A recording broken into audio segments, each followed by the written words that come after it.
So welcome to today's class बच्चों। आज हम लोग पिछले चैप्टर में जो हम पिछले क्लास में जो हम लोगों ने एंड में किया था वहीं से हम लोग अभी शुरू करने वाले हैं। पिछले क्लास में हम लोगों ने क्या किया था? Electrostatic potential due to an electric dipole. Electrostatic potential due to an electric dipole का हम लोगों ने डेरिवेशन करने का ट्राई किया था, मगर हम लोगों का डेरिवेशन जो है क्या वो कंप्लीट हुआ था? नहीं, वो कंप्लीट तो नहीं हुआ था। तो हम लोगों को अभी क्या करना है, फिर से उसका डेरिवेशन कंप्लीट करना है। ठीक है। सो हमारे पास ऐसा एक डायग्राम है। Let us basically redraw this exact same diagram like this. ठीक है। तो हमारे पास क्या है? वी हैव अ ए, यहां से एक लाइन है तुम्हारे पास। This is B, this is A, this is plus Q, this is minus Q.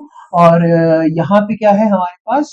एक पॉइंट, एक रैंडम सा पॉइंट है हमारे पास यहाँ पे पी। ठीक है। तो ये एक डिस्टेंस है और ये तुम्हारा दूसरा डिस्टेंस, सॉरी, ये तुम्हारा दूसरा डिस्टेंस है। ये हमारा क्या हो गया? R2, ये हमारा हो गया R1। और बीच का जो पॉइंट है डाइपोल के, जो बीच का जो पॉइंट है जिसको हम लोग क्या बोलते हैं? O। तो ये हो गया मेरा ऐसा। तो ये वाला एंगल अगर मेरा थीटा है, so what will this angle automatically become? 180 minus theta. ठीक है। तो ये डेरिवेशन इतना ज्यादा इंपॉर्टेंट क्यों हो जाता है? ये डेरिवेशन हमारा इतना ज्यादा इंपॉर्टेंट इसलिए होता है क्योंकि इस वाले डेरिवेशन के अंदर हम लोग क्या कर सकते हैं? हम लोग एक पोटेंशियल अराउंड अ डाइपोल, कहीं पे भी किसी भी एंगल में हमारा डाइपोल देखने को मिल रहा है, तो हम लोग वो सभी के सभी पॉइंट्स पे हम लोग हमारा पोटेंशियल क्रिएट कर सकते हैं। यहाँ पे हम लोग जब इसको सॉल्व करेंगे, इसके अंदर हम लोग एक एक कॉन्सेप्ट का इस्तेमाल करेंगे जिसको हम लोग बोलते हैं law of the cosine. Law of cosine of a triangle. Law of cosine of a triangle basically हमारा क्या कहता है? चलो, law of cosine of a triangle से ही हम लोग शुरुआत करते हैं। हमारा लॉ ऑफ कोसाइन, अगर हमारे पास एक ट्रायंगल दे रखा हुआ है ऐसा, ठीक है, ये है मेरा ए, ये है मेरा बी और ये है मेरा सी।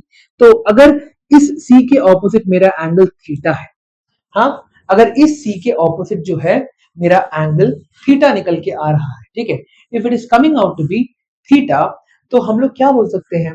माय थर्ड एंगल, ये जो मेरा क्या बोलते हैं, जो साइड सी है, साइड सी के ऑपोजिट मेरा थीटा है, तो हम लोग बोल सकते हैं कि जो C square is equal to तुम्हारा A square plus B square plus 2ab cos theta. तो C square is equal to A square plus B square plus 2ab, हमारा minus 2ab, I am so sorry, हमारे पास minus 2ab cos theta निकल के आ जाएगा। ठीक है। इस लॉ का हम लोगों को इस्तेमाल करना है to figure out the distance of R2 and R1। ठीक है। हमें क्या क्या चीजें पता है? हमें ये पता है कि एक second,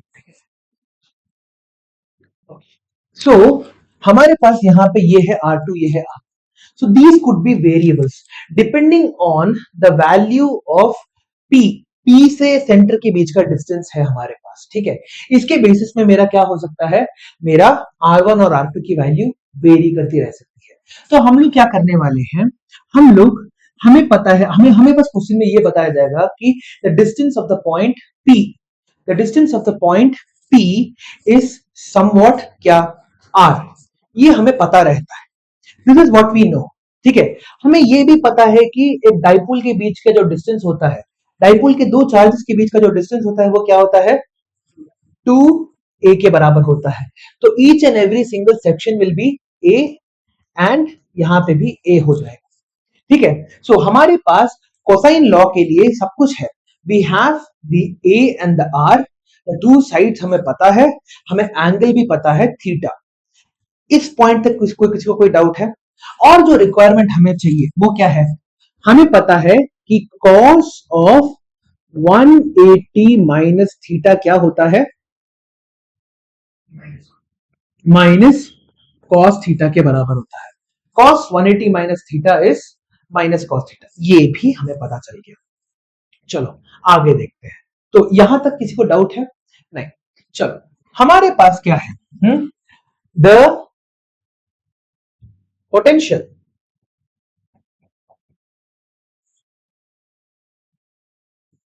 eight point P due to a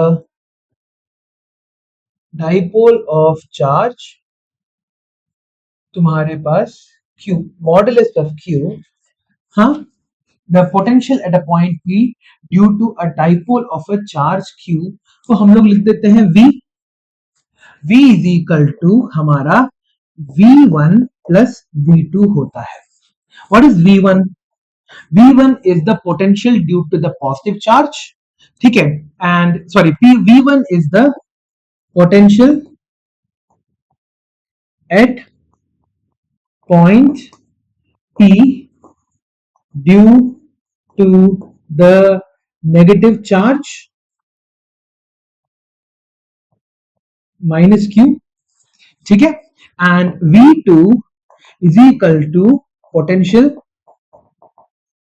due to the positive charge plus Q at point P, ठीक है. सो इस डायग्राम को देखो, इस डायग्राम में मेरा V1 की वैल्यू क्या है? V1 is equal to K minus Q upon R1, ये है, देखो, हाँ, ये है B, ये है नेगेटिव चार्ज, ये है तुम्हारा positive charge. So V1 is equal to K negative Q upon R1. Is this clear? V2 की वैल्यू क्या है मेरे पास? K, बोलते जाओ, साथ में बोलते जाओ, K Q अपॉन R2, ठीक है. Now K minus Q upon R1, K Q upon R2. Okay, now यहां पे हम लोग अगला स्टेप क्या करेंगे? हाँ, V is equal to V1 plus V2, ठीक है, is equal to K Q upon R1 plus minus K Q upon R2, sorry, यहां पे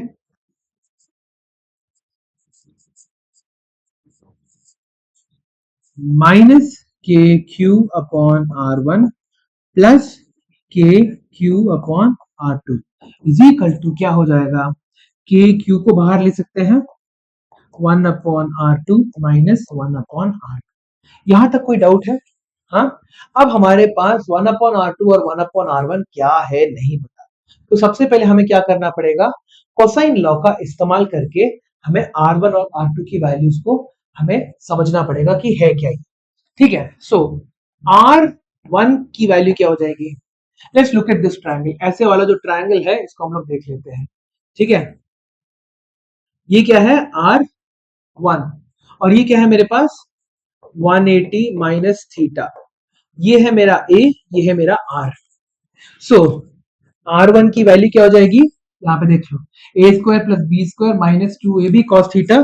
सो R1 square is equal to A square plus R square plus sorry minus of 2ar cos of 180 minus theta, है ना. तो is equal to A square plus R square cos 180 minus theta क्या होता है? Minus cos theta. Minus minus क्या हो गया? Plus 2ar cos theta. तो ये हो गया मेरा R1 का वैल्यू, ठीक है. A square plus R square plus 2ar cos 180 minus theta. यहां पे भी खत्म नहीं हुआ है, थोड़ा बहुत इसको भी हम लोग क्या कर सकते हैं? मॉडिफाई कर सकते हैं. यहां से मैं क्या करना चाहता हूं? आर की वैल्यू बाहर निकालना चाहता हूं, ठीक है. सो यहां पे मैं क्या ले सकता हूं? आर स्क्वायर को बाहर निकाला, R1 square is equal to R square को बाहर निकाला, यहाँ पे A square upon are square plus 1 plus 2a upon R cos theta. इसमें डाउट? ओके. नाउ हम लोगों को एक छोटा सा अजम्पशन और लेना है, ठीक है. अजम्पशन को मैं रेड कलर से लिख देता हूं, ठीक है, या फिर व्हाइट कलर से लिख देता हूं. assuming we have a short dipole. Short dipole का मतलब क्या है? जो A की वैल्यू है is much much much smaller than R, जिसके कारण क्या हो जाएगा? हमारा ए अपॉन आर जो है बहुत छोटी वैल्यू हो जाएगी, ठीक है, will be much much smaller than 1, therefore a squared upon r square is much smaller than 1, therefore हम लोग क्या लिख सकते हैं यहाँ पे, हाँ, let a square upon r square 0, ठीक है, क्यों, क्योंकि ये था हमारा assumption, तो हम लोगों ने यहाँ पे क्या कर दिया, r1 square, let's go back to the orange, so r1 square is equal to r square, ये पूरी की पूरी वैल्यू क्या हो गई, 0 हो गई, 1 plus 2a upon R cos theta निकल के आ गया। उसी तरह से r1 की वैल्यू क्या हो जाएगी, क्योंकि at the end of the day तो हमें r1 ही चाहिए ना, तो r1 की वैल्यू क्या हो जाएगी हमारे पास, root under R square 1 plus 2a upon R cos theta, R square को हम लोग रूट से बाहर निकालेंगे तो हमें क्या मिलेगा, आर, चलो इस रूट को हम लोग पावर ऑफ अ फ्रैक्शन की फॉर्म में लिख दे, तो हमें मिल जाएगा R 1 plus 2a upon R cos theta the whole to the power 1/2। अब एक और चीज, क्या हम लोग यहां पे लिख सकते हैं कि 1 अपॉन आर, अब हमें 1 अपॉन आर ही चाहिए, के क्यू अपॉन आर वन है, 1 अपॉन आर और 1 अपॉन आर टू चाहिए, सो 1 अपॉन आर वन की वैल्यू क्या हो जाएगी हमारे पास, what will be the value of 1 upon R B, 1 upon R, exactly 1 plus 2a upon R cos theta की पावर तुम्हारी 1/2, -1/2, सॉरी, -1/2। अब हमें करना क्या है, हमें बाइनोमियल एक्सपेंशन करना है, 1 plus 2a upon R cos theta का बाइनोमियल एक्सपेंशन हमारा क्या हो जाएगा, क्यों,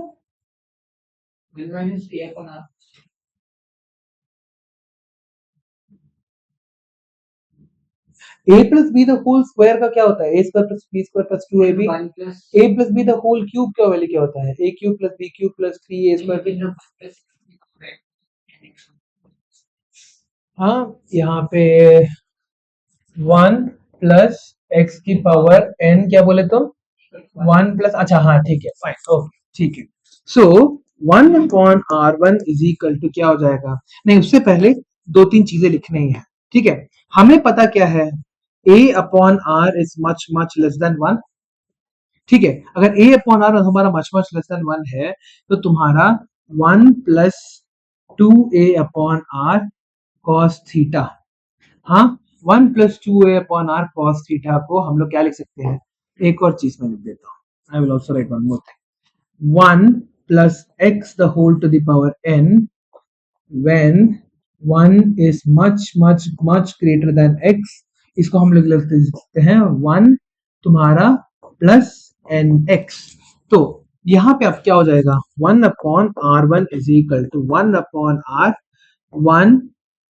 plus -1/2 2a upon R cos theta, तो ये कट गया, बचा क्या, 1 upon R 1 minus a upon R cos theta. अब इसी चीज को हमको किसमें निकालना है, R2 के वैल्यू में डालना है, ठीक है, तो यहां तक हम लोगों ने क्या कर दिया, we have figured out our R1 को हम लोगों ने अच्छे से देख लिया, अब हमें R2 की वैल्यू निकालनी है, R2 की वैल्यू निकालने के लिए क्या करेंगे, हाँ, R2 इज इक्वल टू क्या हो जाएगा हमारे पास, सेम लॉजिक, क्या हो जाएगा, शुरू करो बताओ, हाँ, R2 square is equal to तुम्हारे पास a square plus r square minus 2ar cos theta, तो फिर उसके बाद R2 square is equal to same तुम्हारा r को बाहर निकाल दिया तुमने, फिर क्या बचा तुम्हारे पास 1 plus a square upon r square minus 2a upon r cos theta निकल के आ गया, ठीक है, हाँ, 1 प्लस 2a अपॉन r तुम्हारा cos थीटा निकल के आ गया, फिर तुमने क्या, यहाँ पे r स्क्वायर नहीं r हो जाएगा तुम्हारे पास, r इज इक्वल टू, अब यहां पे हम लोगों ने इसको कैसे लिखा, R2 is equal to R1 plus a square upon R जो है हमारा क्या हो जाएगा, a square upon are square हमारा क्या हो जाएगा, हाँ 0 हो जाएगा। देयरफॉर 1 माइनस तुम्हारा 2a upon R cos theta the whole to the power 1/2 हो गया। अब 1 अपॉन आर टू की वैल्यू क्या हो जाएगी, 1 upon R 1 minus 2a upon R cos theta the whole to the power -1/2। ठीक है, अब अगेन तुम्हारा 1 minus 2a upon R cos theta तुम्हारा ये है, तो हम लोग क्या कर सकते हैं, 1 upon R two is equal to 1 upon R 1 plus होगा ना, 1 प्लस तुम्हारा a upon R cos theta हो जाएगा। डाउट नहीं, okay. So 1 upon R one और 1 अपॉन आर टू की वैल्यू हम लोग डाल दे यहाँ पे देखो बेसिकली इस पॉइंट पे हमारे पास कहां पे गया था, ये वाले फॉर्मूला के अंदर डालना है, हम इस फॉर्मूला के अंदर हम लोगों को डालना है। सो इस वाले फॉर्मूला के अंदर जब हम लोग डालते हैं तो हमारा क्या निकल के आएगा, हाँ 1 अपॉन आर वन के क्यू अपॉन आर, ठीक है, के क्यू अपॉन आर को बाहर निकाल दिया तुम, अब बचा क्या अंदर, R2 माइनस R1 है, 1 plus a upon R cos theta minus तुम्हारा पास 1 minus a upon R cos theta. ठीक है, अब सो के क्यू अपॉन आर ब्रैकेट खोल दो, 1 plus a upon R cos theta minus 1 plus a upon R cos theta. ठीक है, 1 और -1 कट गया तो क्या मिला, K Q upon R 2a cos theta upon R. इसको हम लोग क्या लिख सकते हैं, आर स्क्वायर को लिख सकते हैं। हमें अगर डाइपोल मोमेंट में हमें पता है dipole moment is equal to क्या होता है, q मल्टीप्लाइड बाय 2a होता है। सो q मल्टीप्लाइड बाय 2a को p लिख सकते हैं, सो k p cos theta upon r square. So this becomes the potential at our point, kp cos theta upon r square. ठीक है, सो ये हमारा पूरा का पूरा डेरिवेशन निकल के आता है। तो हम लोगों ने शुरुआत कहां से की थी, हम लोगों ने डायग्राम बना के किया। डायग्राम में बेसिकली हम लोगों ने बोला कि हमारा ओवरऑल पोटेंशियल P जो है that is equal to V1 plus V2, V1 को डिफाइन कर दिया, V2 को डिफाइन कर दिया। सो V1 की वैल्यू निकाली, V2 की वैल्यू निकाली, फिर उसके बाद हम लोगों ने क्या कर दिया, उसे V1 प्लस V2 के फॉर्मूला में डाल दिया, जिसके कारण हमें क्या मिला, 1 upon R2 minus 1 upon R1, but we were not happy with this। तो हम लोगों ने क्या किया, we did the next best thing, हम लोगों ने लॉ ऑफ कोसाइन का इस्तेमाल करके हम लोगों ने इस ट्रायंगल के R1 की वैल्यू निकाल दी। R1 square is equal to धीरे धीरे करके हम लोगों ने क्या किया, पूरा का पूरा फॉर्मूला हमारा बना के धीरे धीरे धीरे करके R1 upon R1 की वैल्यू निकाल दी। वी फाउंड 1 upon R, फिर उसके बाद हम लोगों ने और ज्यादा छोटा करते करते करते करते गए and finally we got 1 upon R1 value. फिर उसके बाद हम लोगों ने अगेन क्या किया, 1 अपॉन R2 की वैल्यू निकाल दी। 1 अपॉन R2 की वैल्यू निकाल दी हम लोगों ने, 1 अपॉन R2 में पूरा का पूरा डेरिवेशन करके फाइनली हम लोगों ने वैल्यू डाल दी। नाउ ये जो डेरिवेशन है, अगर ये प्रॉपर डेरिवेशन तुम्हारा आ रहा है, this derivation can be easily 3 to 4 marks. That's why मैं इतना ज्यादा स्ट्रेस कर रहा हूं। अगर तुम्हारा डेरिवेशन आएगा भी, डाइपोल मूवमेंट का डेरिवेशन आएगा, तो ये वाला डेरिवेशन ही आएगा। It is very very very very very very important. ठीक है, तो ये पूरा का पूरा हमारा डेरिवेशन निकल के आता है, और इसे लिखना भी इसी तरीके से है। हर एक चीज को तुम लोगों को डिफाइन करके लिखना है। अगर डिफाइन करके नहीं लिखोगे देन तुम्हारा आंसर गलत हो सकता है। ठीक है, you have to define every single thing. जो भी तुम कर रहे हो, तुमने ये कैसे निकाला, कॉस क्या क्या बोलते हैं, law cosine law of triangle का इस्तेमाल करके तुमने निकाला। ठीक है, अपने आप से कुछ मत एक्सपेक्ट करो। जब भी तुम कोई क्वेश्चन का या फिर डेरिवेशन का काम कर रहे हो, expect that the invigilator does not know anything. क्योंकि क्या होता है बोर्ड्स में, स्टेप्स का मार्किंग होता है। स्टेप्स के मार्किंग में अगर तुम्हारे सभी के सभी वैल्यूज वेल डिफाइंड नहीं है, if your values are not well defined then बहुत मुश्किल होगा तुम्हारे लिए, ठीक है। फालतू में मार्क्स दे क्या जरूरत, I don't want you to give फालतू के मार्क्स, ठीक है। नेक्स्ट, तुम्हारे पास तो फॉर्मूला क्या है हमारे पास, K, what is the formula, KP sorry KP cos theta upon are square, KP cos theta upon are square निकल के आ। अब हमारे पास दो अलग अलग केस निकल के आ सकते हैं। ये वेक्टर फॉर्म में तो तुम लोग कर सकते हो, ये वेक्टर फॉर्म उतना ज्यादा ये नहीं है, लाइक इट्स नॉट दैट ये वेयर आर, यहाँ पे अगर तुम्हारे पास p cos थीटा है, सो p cos थीटा मतलब क्या होता है, आर कैप, यूनिट वेक्टर का इस्तेमाल कर दिया इन्होंने, cos थीटा को उन्होंने एक यूनिट वेक्टर के फॉर्म में लिख दिया R cap, where R is the unit vector along the position vector OP, ठीक है। Now electrostatic potential at a point p due to a short dipole is given as cos theta की जगह ये डाल दो, यूनिट वेक्टर डाल दो। Next, तुम्हारे पास है kp cos theta upon r square है। नाउ एक्सियल पॉइंट में क्या हो रहा है, what is happening in the axial point, axial point और इक्वेटोरियल पॉइंट, एक्सियल पॉइंट क्या होता है पहले वो मतलब को बताओ, what is the meaning of the axial point, हाँ एग्जैक्टली जो तुम्हारे डाइपोल के लेंथ के अलोंग है वो तुम्हारा एक्सियल पॉइंट है।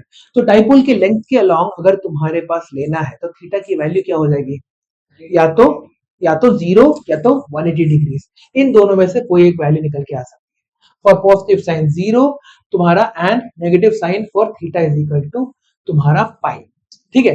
तो यहाँ पे एक बात बताओ, तुम्हारे पास कौन सा वैल्यू लोगे, हाँ किसको तुम थीटा और किसको तुम पाई मान सकते हो। डाइपोल का डायरेक्शन कहां से कहां जाता है, प्लस से माइनस की तरफ जाता है, तो तुम्हारा प्लस से माइनस की तरफ जा रहा है, तो किस वाले एंगल को तुम थीटा लोगे और किस वाले एंगल को सॉरी किस वाले एंगल को तुम 0 लोगे और किस वाले एंगल को तुम थीटा लोगे, सॉरी पाई लोगे, मैं बार बार थीटा बोल रहा हूँ, किस वाले एंगल को पाई बोलोगे तुम, हाँ हाँ पॉजिटिव से नेगेटिव के डायरेक्शन में जा रहा है, तुम्हारा P है ना 0 डिग्री निकल के आ रहा है, अगर तुम्हारे पॉजिटिव के डायरेक्शन में जा रहा है तो 180 डिग्री हो जाएगा, ठीक है। Now on the equatorial plane theta की वैल्यू तो ऑब्वियसली क्या हो जाएगी तुम्हारे 90 डिग्री हो जाएगी, cos थीटा तुम्हारा क्या हो जाएगा 0, therefore potential across the axis, the vertical axis passing through the centre will be 0।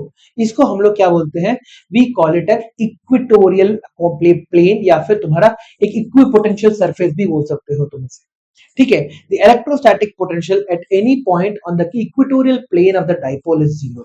तो इसका मतलब एक और चीज है, फॉर एग्जांपल यहाँ ये अगर तुम्हारा डाइपोल है और यहाँ पे तुम्हारे पास ये जो एक्सिस है, तो इस पूरे के पूरे प्लेन में you can actually see this, ठीक है। जस्ट इमेजिन तुम्हारा सेंटर के थ्रू जा रहा है, पूरे के पूरे प्लेन में तुम्हारा पोटेंशियल की वैल्यू क्या हो जाएगी, इट विल बिकम 0, ठीक है, इट विल बिकम 0। क्यों, क्योंकि ये पूरा का पूरा प्लेन तुम्हारे डाइपोल के साथ कितना एंगल बना के बैठा हुआ है, 90 डिग्री एंगल बना के बैठा। नेक्स्ट, आई होप तुम लोग को ये चीज अच्छे से समझ में आ गई हो, ठीक है। सो एक क्वेश्चन करते हैं, समझ में आ गया ये बात, हाँ ओके।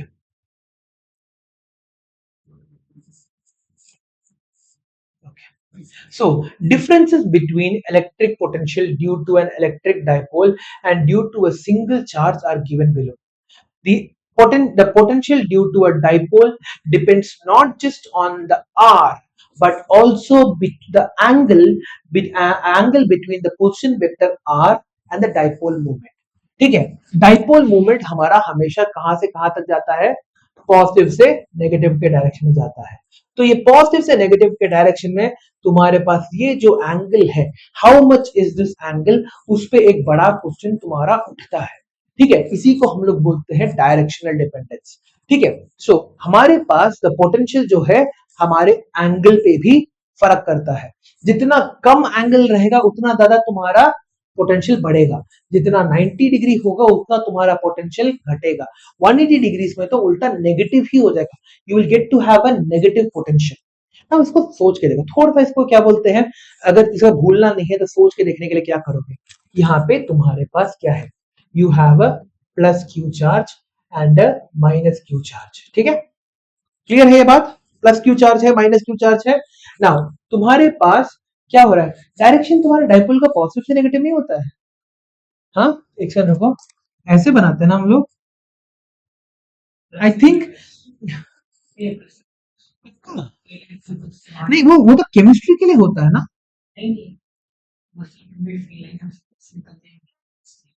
हाँ हाँ, ठीक है, फाइन, ओके, ठीक है, अगर तुम बोल रहे हो तो मैं मान लेता हूँ, मगर गेटिंग कंफ्यूज विद इट।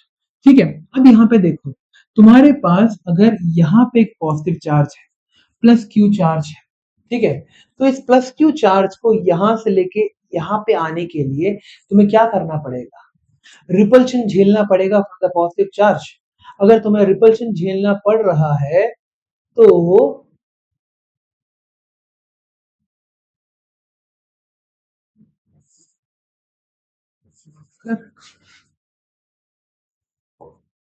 हाँ ठीक है, फाइन, पॉजिटिव से नेगेटिव के डायरेक्शन में जा रहा है तुम्हारा, एट द सेम टाइम तुम्हारा डाइपोल का डायरेक्शन भी पॉजिटिव से नेगेटिव में है, तब एंगल क्या हो जाएगा तुम्हारा, जीरो हो जाएगा, है ना।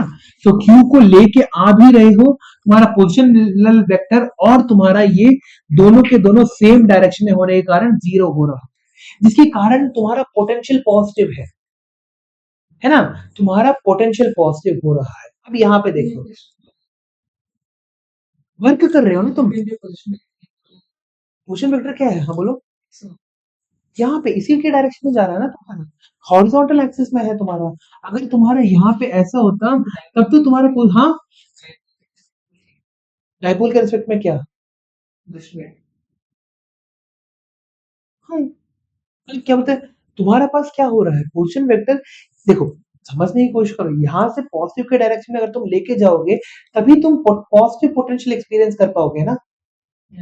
अगर तुम्हारे पास यहाँ पे है, यही पॉजिटिव चार्ज तुम्हारा कहाँ पे है, यहाँ पे इस पॉइंट पे, यहाँ पे क्या हो रहा है, यहाँ पे तुम्हें इसे लेके जाने के लिए कोई काम करना पड़ रहा है, क्यों नहीं करना पड़ रहा, why don't you have to work, negative positive attract कर रहा है तो तुम्हारे पास एक नेगेटिव पोटेंशियल क्रिएट हो रहा है ना। खुद सोच के देखो, पेन को गिराने के लिए तुम्हें कोई पोटेंशियल के काम करने की जरूरत नहीं पड़ रही, क्योंकि धरती क्या कर रही है, तुम्हारा नीचे की तरफ खींच रहा है, मगर इसी पेन को ऊपर की तरफ ले जाने के लिए क्या करना पड़ रहा है, पोटेंशियल तुम्हारा बढ़ रहा है, दैट इज वर्क करना पड़ रहा है। तो इस पॉइंट पे क्या हो जाएगा तुम्हारे पास डाइपोल का डायरेक्शन क्या है, पॉजिटिव से नेगेटिव की तरफ है, तुम्हारा यहाँ पे मूवमेंट कैसे जा रहा है, नेगेटिव से सॉरी, मतलब क्या बोलते हैं, उल्टे डायरेक्शन में ले जाने की कोशिश कर रहे हो, दोनों के बीच में एंगल कितना हो गया, 180 डिग्रीज। अगर दोनों के बीच में एंगल तुम्हारा 180 डिग्रीज निकल के आ रहा है तो तुम्हें क्या होगा, हाँ, माइनस हो जाएगा, हाँ, माइनस पोटेंशियल निकल के आ जाएगा। और अगर तुम्हारा माइनस माइनस पोटेंशियल निकल के आ रहा है, वर्क तुम्हें करने की जरूरत नहीं पड़ रही, सिस्टम तुम्हारे ऊपर वर्क कर रहा है, तुम सिस्टम के ऊपर वर्क नहीं कर रहे, सिस्टम तुम्हारे ऊपर वर्क कर रहा है, तो तुम्हारा नेगेटिव वर्क डन हो जाता है।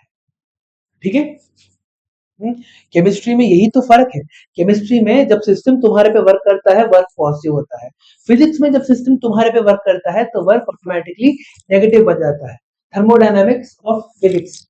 ठीक है, चलो अगला, आई होप तुम्हें ये वाला पॉइंट अच्छे से समझ में आ गया है। ठीक है, now the electric potential due to a dipole falls off distance of r as 1 upon r square, not as 1 upon r, which is the characteristic of a potential of a single charge। Single charge में potential तुम्हारा कितना होता है, kq upon r, मगर dipole में तुम्हारा क्या होता है, kp cos theta upon are square. तो जितना तुम दूर जाओगे उतना तुम्हारा पोटेंशियल क्या हो जाएगा, स्क्वायर के रूप में कम होगा तुम्हारा। ठीक है, अगला, now an electric dipole consists of two charges of equal magnitude and opposite signs separated by a distance of 2a as shown in figure। the dipole is along the x axis and it is centered at the origin। ठीक है, dipole का centre कहां पे है, origin में है। This is the Y axis, ये देखो, ये तुम्हारा वाई एक्सिस है, ये तुम्हारा एक्स एक्सिस है, तो यहाँ पे माइनस चार्ज है, यहाँ पे प्लस क्यू है। Now the dipole is at along the x axis and it is centred at the origin. Calculate the electric potential at point P. Electric potential तुम्हें ढूंढना है एट पॉइंट पी। पी में तुम्हारी value क्या हो जाएगी, what will be the value, यहाँ पे calculate the electric potential at point P. P में what will be the value, यहाँ पे हमें दे रखा हुआ है कि एक्स डिस्टेंस दूर है तुम्हारे पास। अब अगेन सेम लॉजिक लगाओ तुम्हारे पास, यहाँ पे तुम्हारे पास ये प्लस क्यू है, इन्होंने लिखा नहीं है, प्लस क्यू है तुम्हारे पास। पोटेंशियल पॉजिटिव होगा कि नेगेटिव होगा इस पॉइंट पे?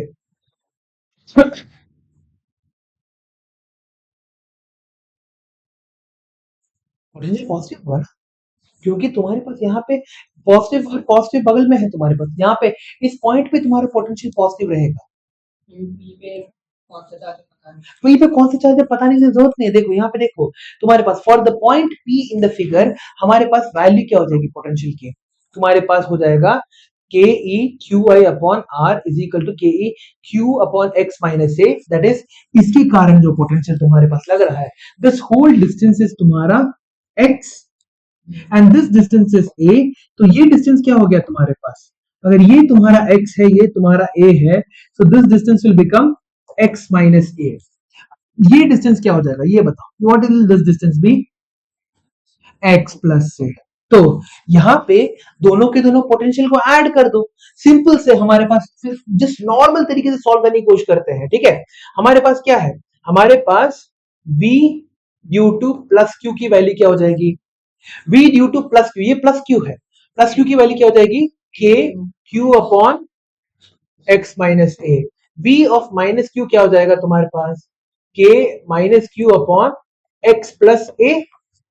सो v टोटल की वैल्यू क्या हो जाएगी, v टोटल की वैल्यू क्या हो जाएगी तुम्हारे पास, v of plus q plus v of minus q is equal to v of plus q क्या है, K Q upon X minus A, और यहाँ पे minus K Q upon X plus A. क्या बाहर निकाल सकते हो, के क्यू को बाहर निकाल दिया, one upon X minus A minus one upon X plus A is equal to के Q X plus A minus of X plus A, minus minus plus हो गया, अपॉन तुम्हारा a plus X into A minus X क्या होता है, x plus a into x minus a is what, x square minus a square, x square minus a square। और यहाँ पे जो तुम्हारे पास a और नेगेटिव a, सॉरी सॉरी तुम्हारे पास x और नेगेटिव x है, वो दोनों को दोनों कट गए, तो बचा क्या, K Q a one upon X square minus one upon A square. So यहाँ पे A square minus X square, यहाँ पे पूरा का पूरा वैल्यू तुम्हारा निकल, हाँ बताओ,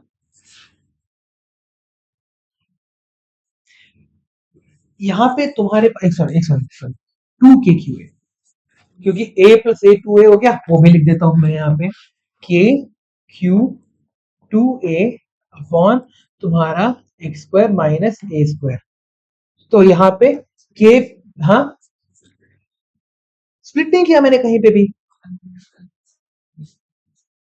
सॉरी यहाँ पे पूरा लाइन नहीं लगा, ठीक है, हाँ ये ऐसा लाइन होना चाहिए, बीच में ड्रॉप हो गया, ठीक है। सो तुम्हारे पास एक सेकंड, तो तुम्हारे पास is equal to K multiplied by Q A क्या हो गया, Q multiplied by two A K P one upon X square minus A square, ठीक है, K P upon X square minus A square हो गया तुम्हारे पास।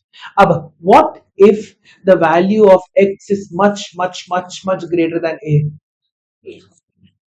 X square minus A square is equal to X square लिख सकता हूं, हाँ X square minus A square is equal to X square लिख सकता हूं, तो मेरे पास क्या हो जाएगा, K P upon X square, so we total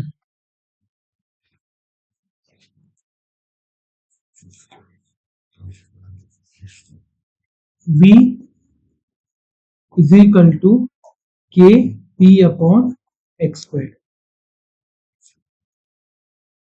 clear है ये बात, ओके। अगला, इफ द पॉइंट तुम्हारा बहुत दूर है, calculate p eight a point far from the dipole, ये हो गया, ये तुम्हारा पॉइंट p के लिए वो निकल के आ गया। So is this question clear, इस वाले क्वेश्चन को भी दो तीन बार प्रैक्टिस करके रखो, ठीक है, हाँ समझ में आ गया? Now what is the conclusion that you need to remember? अगर तुम्हारे पास डाइपोल के पॉजिटिव चार्ज के इस साइड में पोटेंशियल क्या होगा? पॉजिटिव रहेगा। इस साइड में तुम्हारा पोटेंशियल क्या होगा? नेगेटिव हो जाएगा। डिपेंड्स कि तुम्हारा चार्ज क्या है। पॉजिटिव चार्ज है तुम्हारे पास तो डाइपोल के पॉजिटिव चार्ज के लेफ्ट में क्या हो जाएगा? It will become positive potential. तुम्हारे पास यहाँ पे अगर नेगेटिव चार्ज है तुम्हारे पास, नेगेटिव के यहाँ पे अगेन तुम्हारा अगर एक नेगेटिव चार्ज है, then it will become positive potential. तो तुम्हारा काम होना चाहिए। अगर काम हो रहा है तो तुम्हारा work done will be positive, therefore तुम्हारा पोटेंशियल विल बी पॉजिटिव। ठीक है? वो काम हो रहा है कि नहीं, क्या तुम सिस्टम पे काम कर रहे हो या सिस्टम तुम पे काम कर रहा है, वो डिपेंड करता है। सिस्टम जब तुम पे काम करता है तो क्या होता है? पॉजिटिव पोटेंशियल होता है कि नेगेटिव पोटेंशियल होता है? जब सिस्टम तुम पे काम कर रहा है, नेगेटिव। सिस्टम तुम पे काम कर रहा है, तुम्हें कुछ करने की जरूरत नहीं है, ऑटोमेटिकली अट्रैक्ट होते जा रहा है। नेगेटिव पोटेंशियल, जब तुम सिस्टम पे काम कर रहे हो, पॉजिटिव पोटेंशियल निकल के आता है। एग्जैक्ट। चलो आगे देखते हैं। Equipotential surface, a surface which has the same electrostatic potential at every single point. हाँ, every single point is known as an equipotential surface. ठीक है?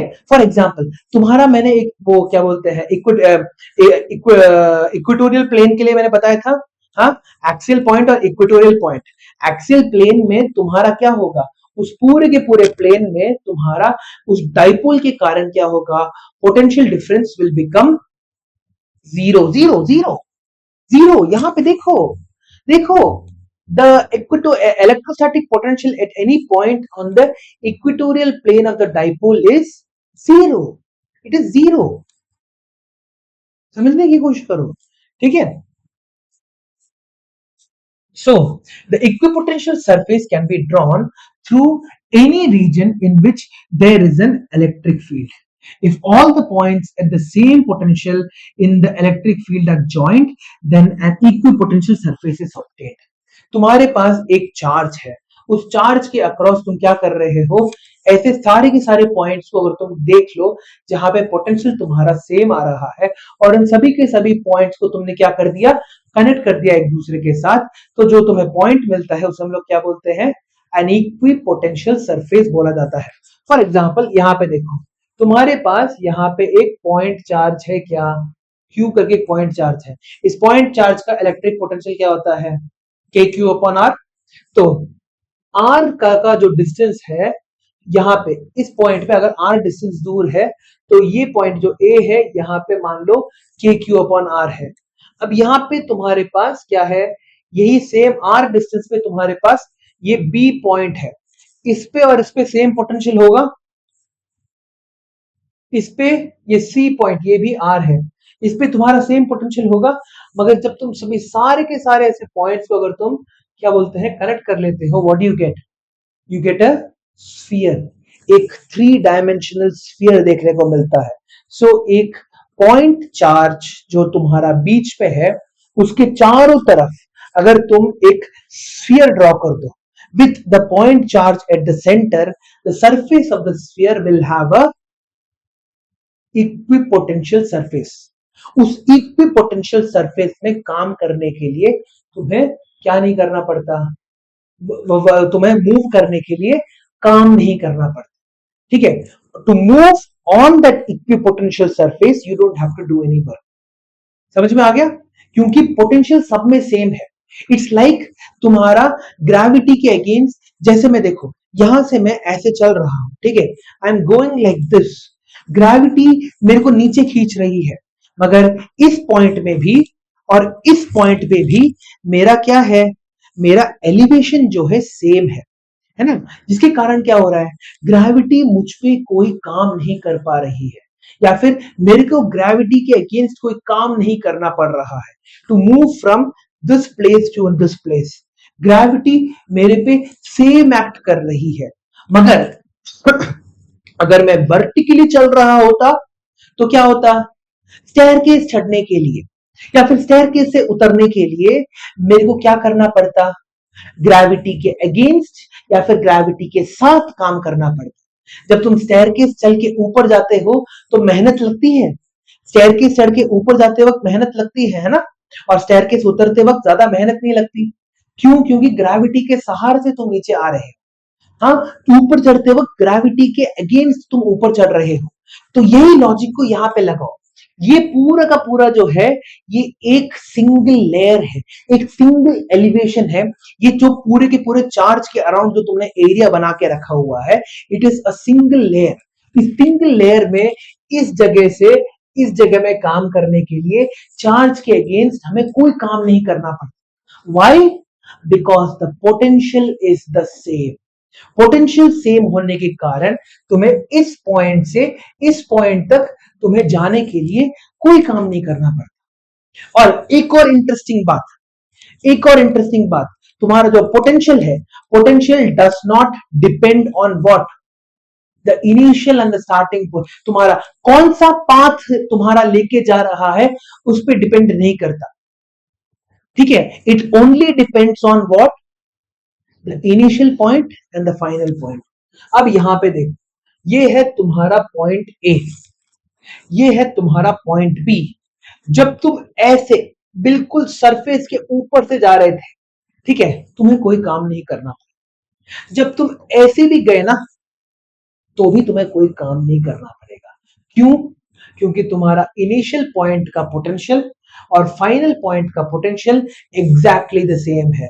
पोटेंशियल डिफरेंस जीरो हो जा रही है, जिसके कारण no work has to be done. ये कॉन्सेप्ट बहुत ज्यादा इंपॉर्टेंट हो जाता है। ठीक है, ये थ्योरी को समझने की कोशिश करो। ऐसे बहुत सारे क्वेश्चन अभी आएंगे जहां पे सिर्फ और सिर्फ पॉइंट को घुमा दिया जाएगा। बस घुमा देने के कारण तुम्हारा अगर एक इक्विपोटेंशियल सरफेस में ही वो वापस जाके लैंड हो रहा है। ठीक है, फॉर एग्जाम्पल तुम्हारे पास ऐसा एक क्वेश्चन हमेशा आता है। ठीक है, यहां पे तुम्हारे पास एक चार्ज है। ठीक है, you have a charge Q here. यहां पे तुम्हारे पास एक ऑब्जेक्ट, एक चार्ज स्मॉल क्यू है, जो क्या बोलते हैं तुम्हारा, it is at a distance of 3 centimetres. 3 centimetre दूर तुम्हारे पास एक चार्ज है। इस चार्ज को तुमने क्या किया, यहां पे 3 सेंटीमीटर दूर यहां पे प्लेस कर दिया। कितना काम करना पड़ेगा? इस चार्ज को उठाया, तुमने यहां पे रख दिया। ये इसका इनिशियल पॉइंट था, ये फाइनल पॉइंट है। फाइनल पॉइंट पे इस चार्ज को उठा के तुमने क्या कर दिया, स्मॉल चार्ज क्यू को यहां पे रख दिया। कितना काम करना पड़ेगा? क्यों? डिस्टेंस सेम है, तो तुम्हारा ये क्या है, this is your equipotential surface.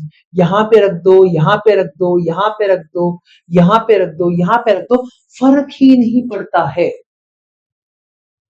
Because it's an equipotential surface. ठीक है, सो the shape of the equipotential surface due to a line charge is a cylinder। अब एक लाइन चार्ज को देखो यहां पे,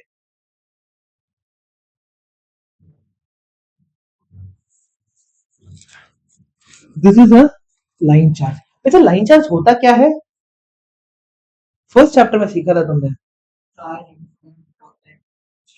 जब एक चार्ज यूनिफॉर्मली बटा होता है तुम्हारे एक स्ट्रेट लाइन के अक्रॉस, उसे हम लोग लाइन चार्ज बोलते हैं। ठीक है, तो इस पॉइंट पे, इस पॉइंट पे, इस पॉइंट पे, इन सब में तुम्हारा चार्ज क्या है, सेम है।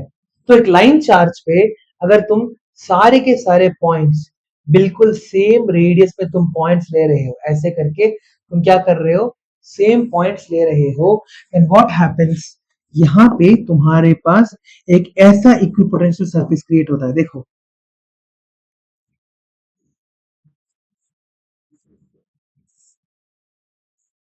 ठीक है, this is an equipotential surface. एक सिलेंडर की तरह तुम्हारा वो इक्विपोटेंशियल सरफेस बन जाता है। समझ में आ गया?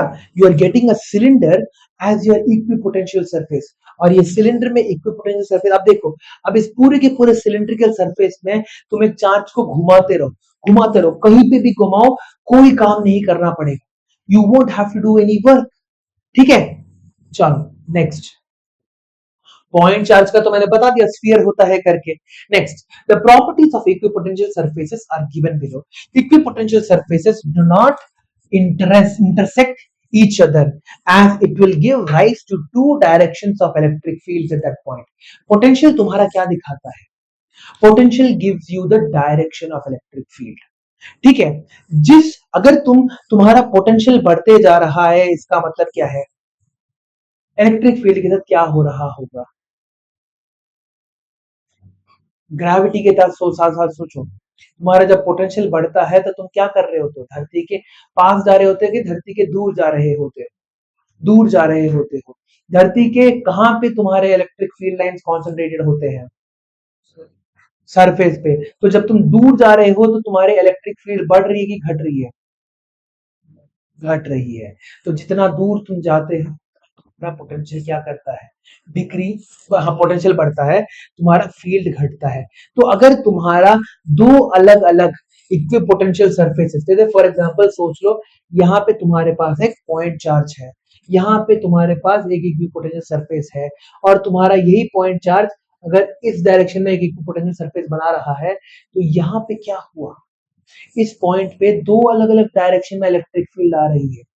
और ये कैसे हो सकता है, दो अलग अलग डायरेक्शन में इलेक्ट्रिक फील्ड कैसे जा सकती है। So two equipotential surfaces will not intersect with each other, क्योंकि अगर इंटरसेक्ट किया तो इलेक्ट्रिक फील्ड तुम्हारे दो दो बाहर निकल के आ जाए। Equipotential surface do not intersect with each other, as it will give two directions of electric field at the point of intersection, which is not possible। एक ही पॉइंट में दो अलग अलग इलेक्ट्रिक फील्ड आ ही नहीं सकते। समझ में आ गया। Next, equipotential surface are closely spaced in the region of strong electric field and widely spaced in the region of weak electric field. ठीक है, तो इसका मतलब क्या है, तुम्हारे पास अगर एक इक्विपोटेंशियल सरफेस, एक चार्ज है ऐसा, ठीक है, एक चार्ज है तुम्हारे पास ऐसा, तो तुम्हारे इक्विपोटेंशियल सरफेसेस इस चार्ज के करीब बहुत ज्यादा नजदीक रहेंगे, मगर जैसे जैसे तुम्हारा डिस्टेंस बढ़ते जाता है वैसे वैसे वैसे इक्विपोटेंशियल सरफेस के बीच में जो गैप है वो भी बढ़ने लग जाती है। ठीक है, हाँ, so that is what they are trying to say, the equipotential surfaces are closely spaced in the region of strong electric field and widely spaced in the region of weak electric field। देखो यहाँ पे तुम्हारा क्या हो रहा है, electric field यहाँ पे देखो, यहाँ पे तुम्हारा क्लोज स्पेसिंग है, मगर यहाँ पे स्पेसिंग तुम्हारा बढ़ते जा रहा है।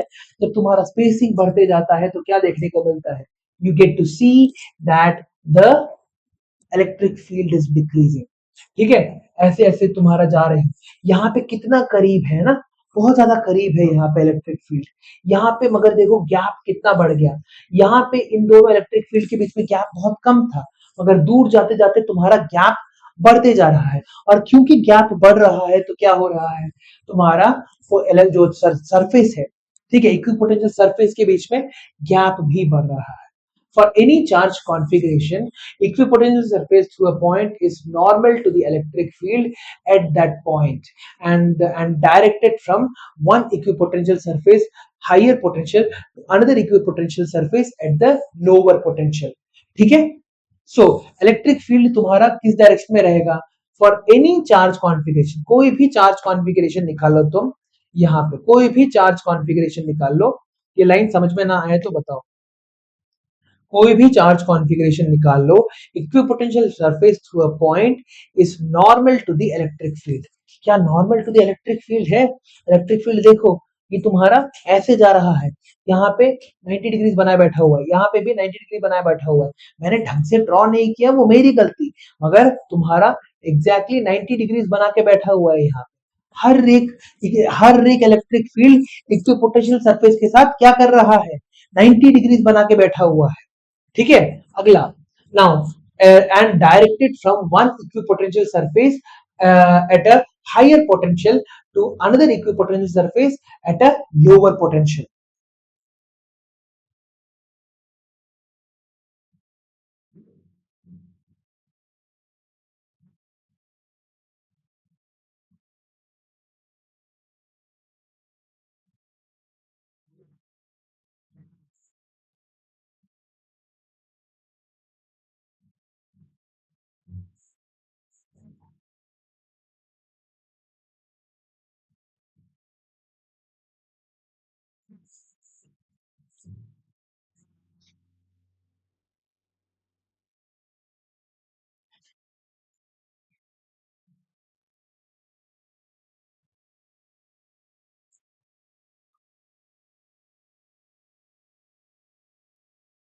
अरे सही तो बोल रहा हूँ। यहाँ पे देखो, तुम्हारे पास इक्विपोटेंशियल सरफेस तुम्हारा क्या हो रहा है, हायर पोटेंशियल से लोअर पोटेंशियल की तरफ जा रहा है। No work is required to move a test charge on an equipotential surface. For a uniform electric field E, let along x-axis, the equipotential surface are normal to the x-axis. That is the plane parallel to the yz plane. Okay, ये भी बना के देख लेते हैं। ये है तुम्हारे पास क्या, this is your X axis, ठीक है, ये एक्स एक्सिस है। Now a uniform electric field E let along the तुम्हारा एक्स एक्सिस, ये एक्स एक्सिस के अलोंग तुम्हारे पास एक यूनिफॉर्म इलेक्ट्रिक फील्ड पास कर रहा है, ठीक है। तो तुम्हारा इक्विपोटेंशियल सरफेस कहां पे होगा, it will be it will be perpendicular to this plane, that is,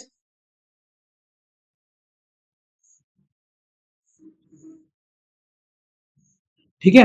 basically ये तुम्हारे, अगर एक्स एक्सिस पे तुम्हारा ऐसा जा रहा है, सो ये देखो, this is the x axis, this will be x y plane के पैरेलल तुम्हारा क्या होगा, इक्विपोटेंशियल सरफेसेस प्रोड्यूस होता रहेगा, ठीक है। If this is the x axis, इन पूरे के पूरे परपेंडिकुलर रीजन में तुम्हारा क्या हो रहा है, you are producing an equipotential surface, ठीक है।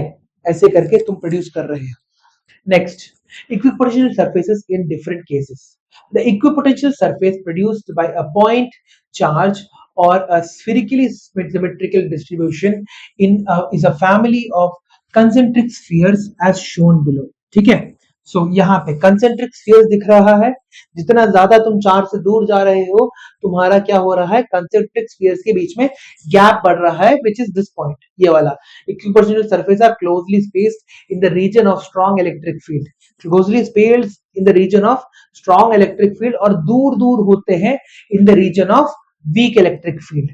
The equipotential surface for a uniform electric field are shown below. यहाँ पे यही ऐसा सेम डायग्राम मैं बनाना चाहता था, ठीक है। एक्स एक्सिस के अलोंग तुम्हारे पास अगर एक इक्विपोटेंशियल, एक इलेक्ट्रिक फील्ड पास कर रहा है, if this is the electric field and this is the x axis, ठीक है। सो तुम्हारे पास जो इक्विपोटेंशियल सरफेसेस है वो क्या करेंगे, they will be normal, they will be perpendicular to the electric field, और ये प्लेन क्या हो जाएगा, दिस विल बी दी, ये जो तुम्हारा है एक्स वाई जेड प्लेन में तुम्हारे रहेंगे, वाई जेड, ये भी तुम्हारा वाई जेड प्लेन होगा, this will also be the y z plane, parallel to the y z plane हो जाएंगे तुम्हारे पास।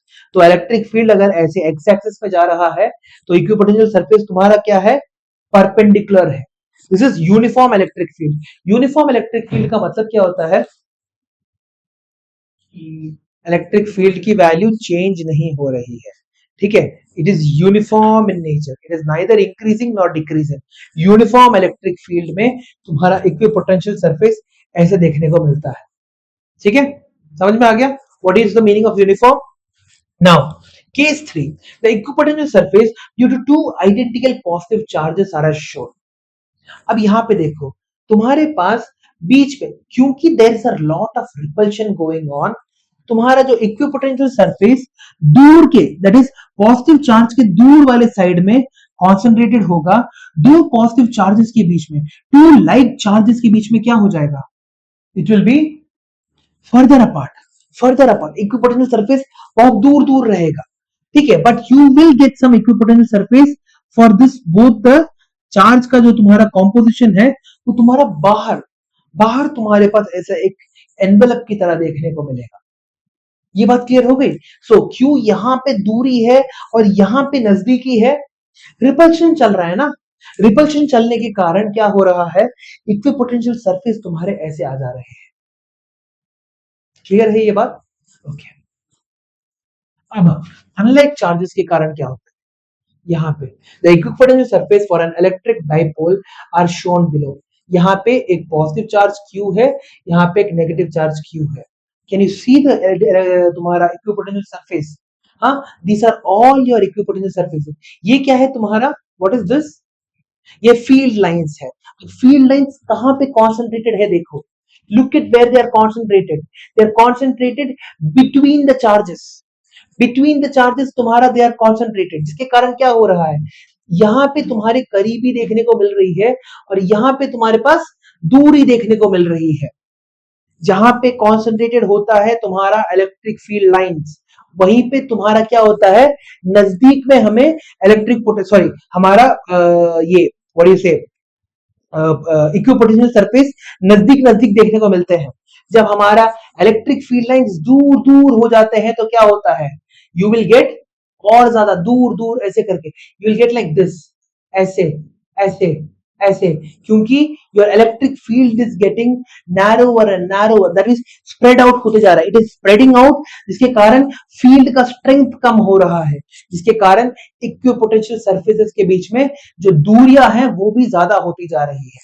सो डिड यू अंडरस्टैंड, यहाँ पे नजदीकी है, यहाँ पे नजदीकी है, यहाँ पे भी नजदीकी है। चलो आगे बढ़ते हैं। तो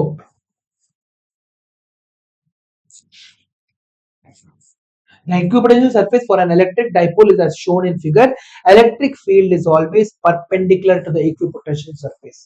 ये हमें याद करके रखना है, ठीक है, हमेशा इलेक्ट्रिक फील्ड क्या होगा, is perpendicular to the equipotential surface.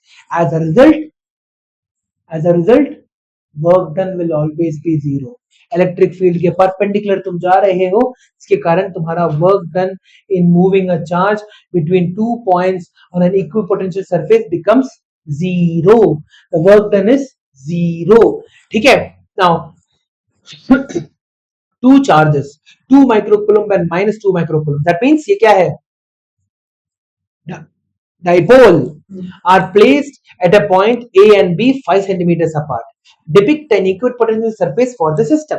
हमारे पास क्या है, equipotential surface means the surface where the potential remains the same at each point. Here the system is at two equal positions, ऐसे और ऐसे, तो K Q1 upon R1 plus Q2 upon R2, ठीक है। तो यहाँ पे C जो हमारा क्या है, मिड पॉइंट है, तो हमारे पास ये डिस्टेंस प्लस ये डिस्टेंस क्या होना चाहिए, हाँ, the potential at C, that is तुम्हारे, देखो क्या था तुम्हारे पास, V total is equal to V1 plus V2 था, ठीक है, V total must be V1 plus V2, तो तुम्हारा यहाँ पे V टोटल की वैल्यू क्या होनी चाहिए, इक्विपोटेंशियल सरफेस में V टोटल की वैल्यू क्या होनी चाहिए, शुड बी सेम, है ना। तो तुम्हारे पास यहाँ पे V is equal to 1 upon 4 pi epsilon naught Q1 upon R1 plus Q2 upon R2। Q1 की वैल्यू क्या है, 2 into 10 raised per minus 6, Q2 की वैल्यू क्या है, -2 into 10 raised per minus 6, R1 की वैल्यू क्या है तुम्हारे पास, 2.5 into 10 raised per minus 2, 2.5 into 10 raised per minus 2 is equal to 0।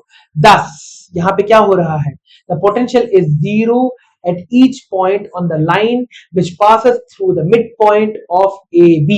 ये तुम्हारा क्या हो जाता है, this is nothing but the equatorial line। Equatorial line में तुम्हारा डाइपोल के केस में इक्वेटोरियल लाइन के अंदर व्हाट हैपेंस, तुम्हारा electric potential automatically becomes zero, ठीक है। सो तुम्हारे पास यहाँ पे V total is equal to V1 plus V2 था, दोनों को तुमने ऐड कर दिया, ऐड करने पर तुम्हारा क्या निकल के आ गया, अंडा, ठीक है, जीरो निकल के आ गया, ठीक है। देयरफॉर तुम्हारा equipotential surface at the equatorial plane of the dipole is always zero, ठीक है।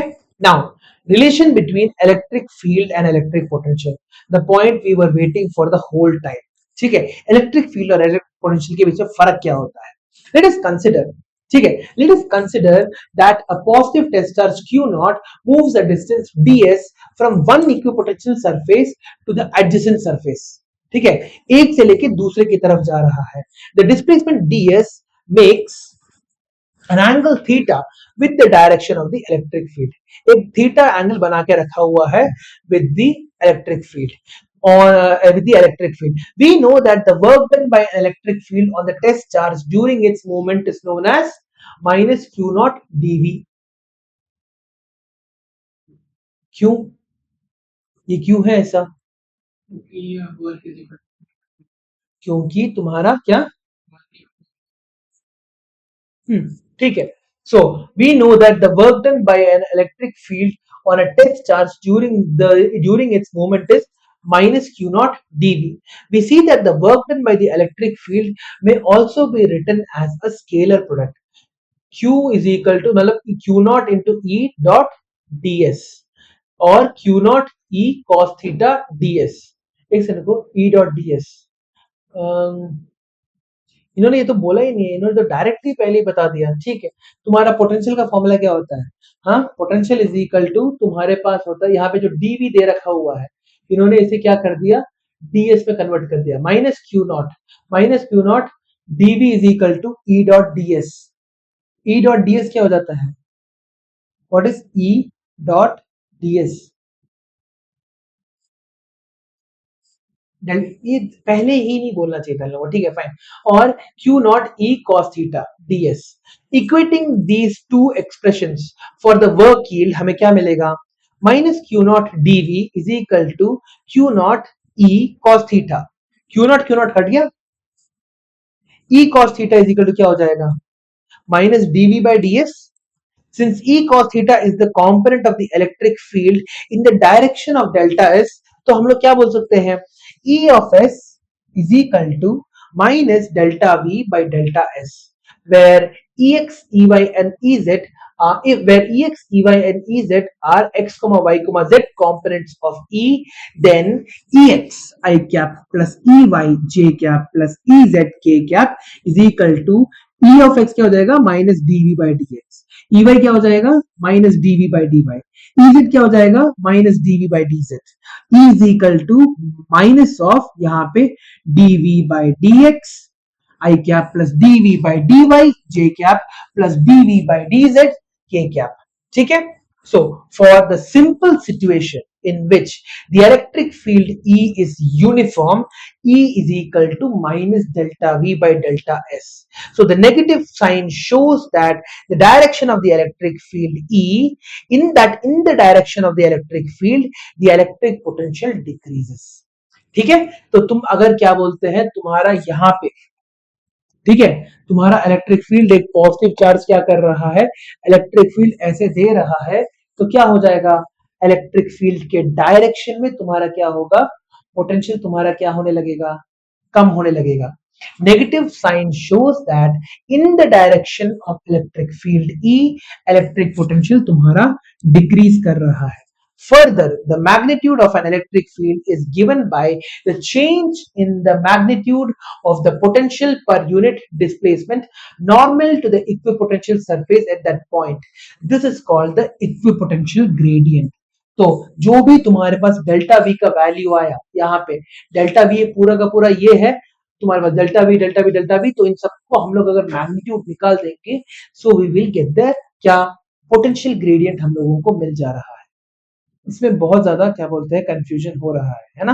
Okay, so what is the, सबसे पहला एक एक लाइन से समझते हैं। Negative sign shows that there is in the direction of the electric field electric potential decreases. इसका मतलब क्या है, direction of electric field E is equal to minus dv by ds। So अगर इलेक्ट्रिक फील्ड के direction में तुम move करोगे तो तुम्हारा पोटेंशियल क्या करेगा, डिक्रीज करेगा। इसका मतलब क्या है, जितना ज्यादा तुम चार्ज से दूर जाने की कोशिश करोगे उतना ज्यादा तुम्हारा पोटेंशियल क्या होगा, डिक्रीज करेगा। ठीक है, this is called the potential gradient. Delta E that is तुम्हारा magnitude of E is equal to minus DV by ds is equal to negative potential gradient होता है।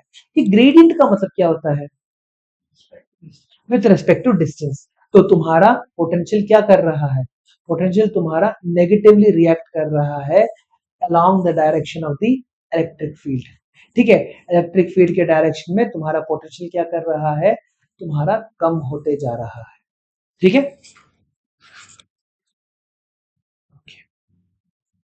thus we thus arrive at two important conclusions concerning the relation between electric field and potential, which are as given. Electric field is the direction in which the potential decreases the steepest। जिस electric field का अगर हमें direction निकालना है तो क्या देखना होगा, पोटेंशियल कहां पे कम होते जा रहा है, वहां पे तुम्हारा क्या है, इलेक्ट्रिक फील्ड का डायरेक्शन है। नाउ यहीं पे तुम्हारा इक्विपोटेंशियल सरफेस को फिर से देखो,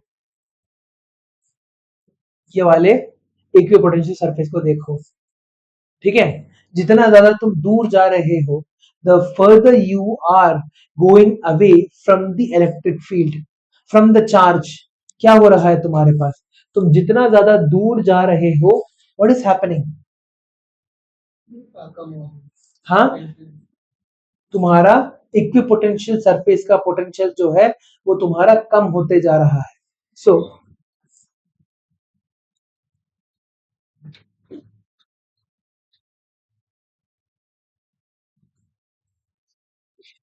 एक सेकेंड,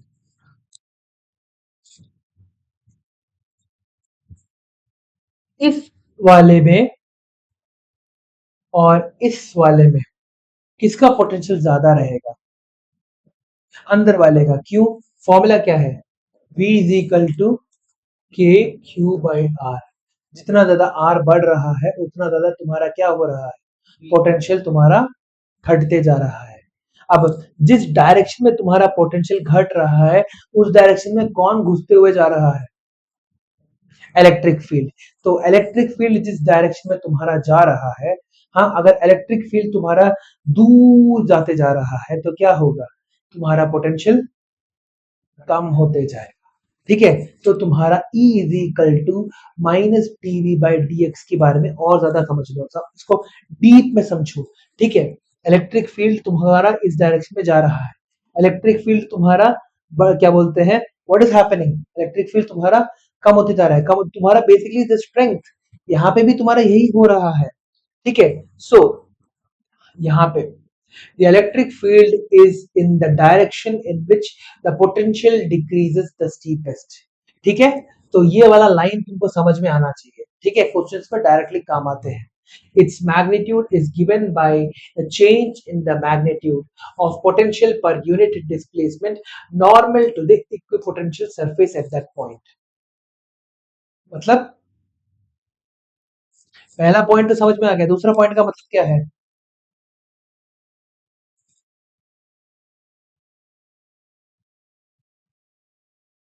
इलेक्ट्रिक फील्ड यहीं पे अभी अभी तो देखा हम लोगों ने, यहाँ पे क्या दे रखा हुआ है, देखो E is equal to minus delta V, modulus of E is equal to, its magnitude is given as minus dV by ds। यही लाइन को फिर से पढ़ो, its magnitude is given by the change in the magnitude of potential per unit displacement normal to the equipotential surface at that point। Normal मतलब क्या है, कितने distance में तुम्हारा मैग्नीट्यूड ऑफ इलेक्ट्रिक फील्ड है तुम्हारे पास, कितना डिस्टेंस गया, कितना डिस्टेंस में तुम्हारे देखो E इज इक्वल टू तुम्हारे पास अगर क्या बोलते हैं minus delta V by delta x है, तो मैग्नीट्यूड ऑफ E क्या हो जाएगा, ठीक है, हाँ, यही चीज यहाँ पे लिखा है इन्होंने, देखो E इज इक्वल टू तुम्हारे पास क्या, minus of delta V by delta x, minus potential gradient Q। Electric field तुम्हारा क्या होता है, जिस डायरेक्शन में तुम्हारा जा रहा है वहां पे पोटेंशियल तुम्हारा कम हो रहा है। देखो यहाँ पे जैसे फॉर एग्जांपल यहाँ पे तुम्हारे पास एक चार्ज है, ठीक है, यहाँ पे तुम्हारे पास एक इलेक्ट्रिक क्या बोलते हैं इक्विपोटेंशियल सरफेस है, यहाँ पे तुम्हारे पास एक इक्विपोटेंशियल सरफेस है। तो यहाँ से जब तुम यहाँ पे गए तो क्या हुआ, यहाँ पे तुम्हारा पोटेंशियल ज्यादा था कि कम था, ये वी ए मान लो, ये वी बी मान लो, तो V of A is greater than V of B. हाँ, यहां से यहाँ पे गए तो डेल्टा वी की वैल्यू क्या हो जाएगी, V B minus V A, obviously क्योंकि तुम्हारा फाइनल माइनस इनिशियल होता है ना डेल्टा वी हमेशा, तो V B minus V A निकल के आ रहा है, तो V B minus V A क्या है तुम्हारे पास, नेगेटिव है। ये जो डिस्टेंस है ये क्या है तुम्हारे पास, डेल्टा एस है। This is the change in तुम्हारा बेसिकली दो इक्विपोटेंशियल सरफेस के बीच में डिस्टेंस। ठीक है, so V B minus V A is negative, so upon delta S. तो इसको अगर हम लोगों को इलेक्ट्रिक फील्ड हमारा नेगेटिव तो नहीं हो सकता है ना, बेसिकली तुम्हारा पॉजिटिव चार्ज मान लो यहाँ पे, ठीक है, इलेक्ट्रिक फील्ड इस डायरेक्शन में जा रहा है, तो इसका मैग्नीट्यूड किसके बराबर हो जाएगा, माइनस जो भी वैल्यू है, नेगेटिव वैल्यू निकल के आ रही थी, ये यहाँ पे नेगेटिव वैल्यू निकल के आ रही थी, तो नेगेटिव वैल्यू को पॉजिटिव करने के लिए हम लोगों ने क्या किया, माइनस से मल्टीप्लाई कर दिया। ds की वैल्यू क्या हो गई मेरे पास, ds तो पॉजिटिव है ना, डिस्प्लेसमेंट है, डिस्प्लेसमेंट की कोई प्रॉब्लम ही नहीं है। तो इससे हमें क्या मिल रहा है, E is equal to minus dv by ds। ये समझ में आ गया, magnitude of E is equal to क्या हो जाएगा, minus magnitude of dv by ds। I hope ये क्लियर है। यहाँ पे फिर से बता रहा हूं, ये पॉजिटिव चार्ज है, इलेक्ट्रिक फील्ड का डायरेक्शन कहां पे है, तुम्हारा इलेक्ट्रिक फील्ड का डायरेक्शन कहां पे है, इस डायरेक्शन में है। सो इस डायरेक्शन में होने के कारण क्या हो रहा है तुम्हारे पास, यहाँ पे पोटेंशियल ज्यादा था, यहाँ पे पोटेंशियल कम है, कम माइनस ज्यादा करोगे तो क्या मिलेगा, नेगेटिव वैल्यू मिलेगी। नेगेटिव को पॉजिटिव करने के लिए हम लोगों ने क्या कर दिया, माइनस से मल्टीप्लाई कर दिया। डिस्प्लेसमेंट कितना गया तुम्हारे पास, ds। तो E is equal to minus dv by ds, समझ में आ गया। मैग्नीट्यूड किसके बराबर हो जाएगा, E is equal to minus delta v by delta s मिल गया। ओके, इज दिस क्लियर, क्या ये समझ में आया अच्छे से।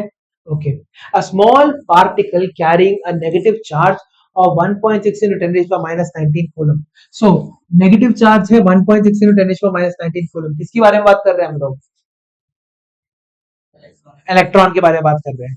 Is suspended in equilibrium between the horizontal plate 5 centimetres apart, okay, between the horizontal metal plates, अच्छा दो प्लेट है 5 centimetres apart, having a potential difference of 3000 volts across that, find the mass of the particle. कैसे करोगे, तुम्हारे पास एक small electron है जिसको हम लोगों ने क्या कर रखा है, दो प्लेट्स के बीच में, दो हॉरिजॉन्टल प्लेट्स के बीच में हम लोगों ने डाल के रखा है। जैसे यहाँ पे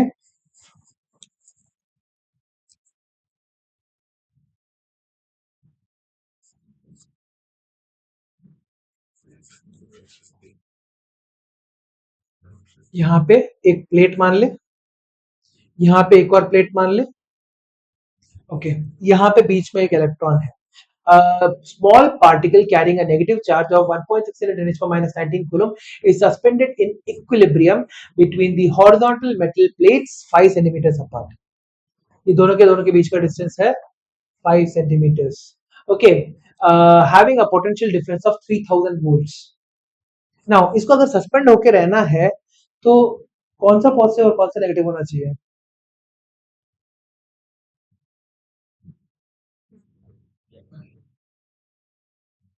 क्या, इलेक्ट्रॉन तभी तो ऊपर जाने की कोशिश करेगा और तुम्हारा वेट इसके नीचे काम करेगा, तभी तो सस्पेंडेड रहेगा। अगर तुम्हें किसी चीज को फ्लोट कराना है तो क्या कराना पड़ता है, हाँ, if you want to make something float, उसके ऊपर का फोर्स और उसके नीचे का फोर्स सेम होना चाहिए, है ना। हेलीकॉप्टर कैसे फ्लोट कर रहा है, how is the helicopter floating, तुम्हारा वो नीचे हवा दे रहा है, नीचे की डायरेक्शन में फोर्स कर रहा है, दैट इज हेलीकॉप्टर ऊपर की तरफ जा रहा है, बेसिकली बैलेंस हो रहा है ना। हाँ, सो यहाँ पे वही चीज हो रही है, देखो now. So find the mass of the particle, here q की वैल्यू क्या है, ये dr की वैल्यू है 5 into 10 raised by minus 2, dv की वैल्यू क्या है, इन दोनों के बीच में potential difference is how much, 3000 volts. Electric field की वैल्यू क्या हो जाती है, माइनस dv बाई dr, हाँ कि ना, माइनस dv बाई dr। तो हमें minus 6 into 10 raised by 4 volt पर मीटर मिल गया। नहीं नहीं नहीं समझ में आया, नहीं, ठीक है, okay. As the charge particle remain suspended in equilibrium, तो force is equal to mg, नीचे वाला force should be equal to ऊपर वाला फोर्स, ठीक है। देयरफॉर m की वैल्यू क्या हो जाएगी, क्या पूछे, the find the mass of the particle पूछा है, m इज इक्वल टू क्या हो जाएगा, q इंटू ई अपॉन जी, ठीक है। ये इलेक्ट्रॉन नहीं है एक्चुअली, मास देके पता चल रहा है ये इलेक्ट्रॉन नहीं है। Okay, so m is equal to q into E upon G. Q into E क्या होता है, फोर्स का फॉर्मूला क्या होता है, फर्स्ट चैप्टर में हम लोगों ने क्या सीखा था, हमारे पास था electric field, electric force, sorry force is equal to क्या होता था, Q upon, sorry electric force is equal to तुम्हारा होता था क्यू मल्टीप्लाइड बाई ई, है ना। एफ इज इक्वल टू के q one q two upon are square, और ई की वैल्यू क्या होती थी, k q one upon are square. तो यहाँ पे हम लोग Q2 को अगर मल्टीप्लाई कर दे तो क्या मिल जाएगा, फोर्स। सो इलेक्ट्रिक फील्ड तुम्हें मिल चुका है, electric field is equal two volt पर मीटर, तुम्हारा इलेक्ट्रिक फील्ड मिल चुका है, ठीक है। अब इलेक्ट्रिक फील्ड तुम्हारे को मिल गया है, तुम क्या कर रहे हो, उसको तुम चार्ज से मल्टीप्लाई कर दे रहे हो ताकि तुम्हें क्या मिल जाए, फोर्स मिल जाए, हाँ कि ना। फोर्स मिल गया तुम्हें, कौन कहां का फोर्स मिला है, ऊपर जाने वाला फोर्स मिला है, नीचे जाने वाला फोर्स mg है। तो mg इज इक्वल टू क्या, q e, therefore m is equal to q multiplied by e upon g, यही कहना है। तो इन्हें मास कितना मिल गया, 9.8 इंटू 10⁻⁻16 किलोग्राम्स। समझ में आ गया। अगर ये डायरेक्ट क्वेश्चन होता ना, मैं तो गलत ही कर देता, मैं तो डायरेक्टली क्या बोलता, अगर एमसीक्यू होता ना 1.6 इंटू 10⁻⁻19 कूलम्स देख के ही मैं इलेक्ट्रॉन का मास दे देता, मैं वही गलती करता। सो the electric potential in a region is represented by V is equal to 2x plus 3y minus z. Obtain the expression for electric field. तो इलेक्ट्रिक फील्ड का फॉर्मूला क्या होता है, माइनस dv बाई dx।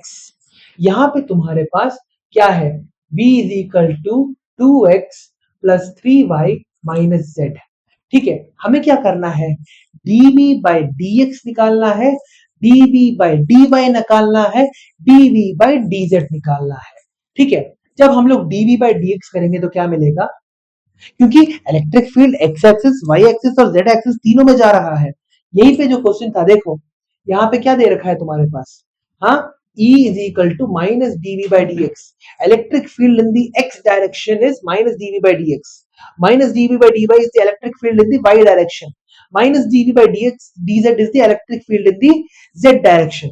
तो अगर मेरे को इसको डिफरेंशिएट करूं, ठीक है, अगर मैं इसको dx से डिफरेंशिएट करूं तो मेरे को क्या मिलेगा, ये दोनों के दोनों परपेंडिकुलर हो गए, हाँ। So I will only get 2x।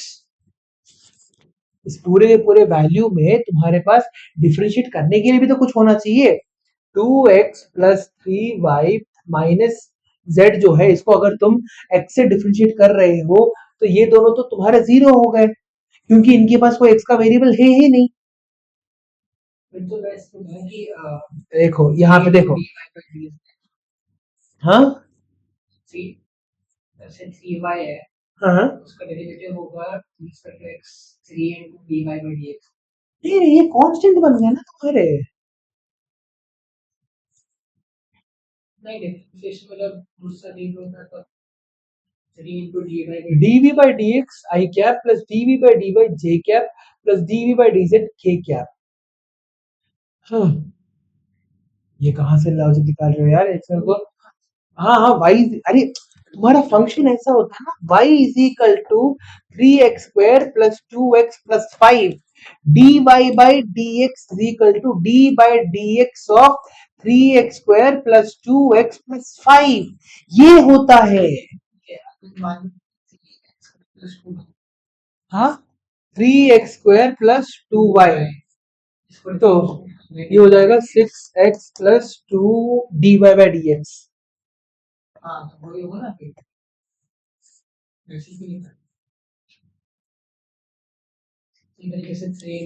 Second रुको।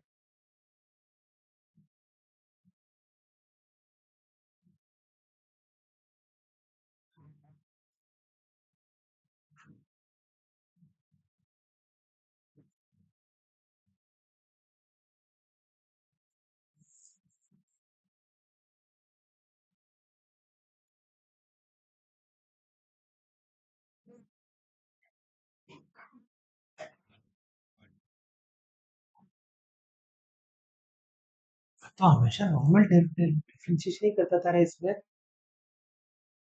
जो भी हो मैं अगली क्लास में बताता हूँ, मेरे को अभी पता नहीं। हम लोग यूजुअली क्या बोलते हैं, 2 साल से मैं यही कर रहा हूँ। हमारे पास क्या होता है, 2x plus 3y minus z is equal to 2 होता है तुम्हारा, क्योंकि dx का कॉम्पोनेंट सिर्फ यहाँ पे है, यहाँ पे 3 हो जाएगा और यहाँ पे तुम्हारे पास -1 हो जाएगा, minus 2y cap minus 3j cap plus k cap निकल के आ जाता था हमारा। हम्म,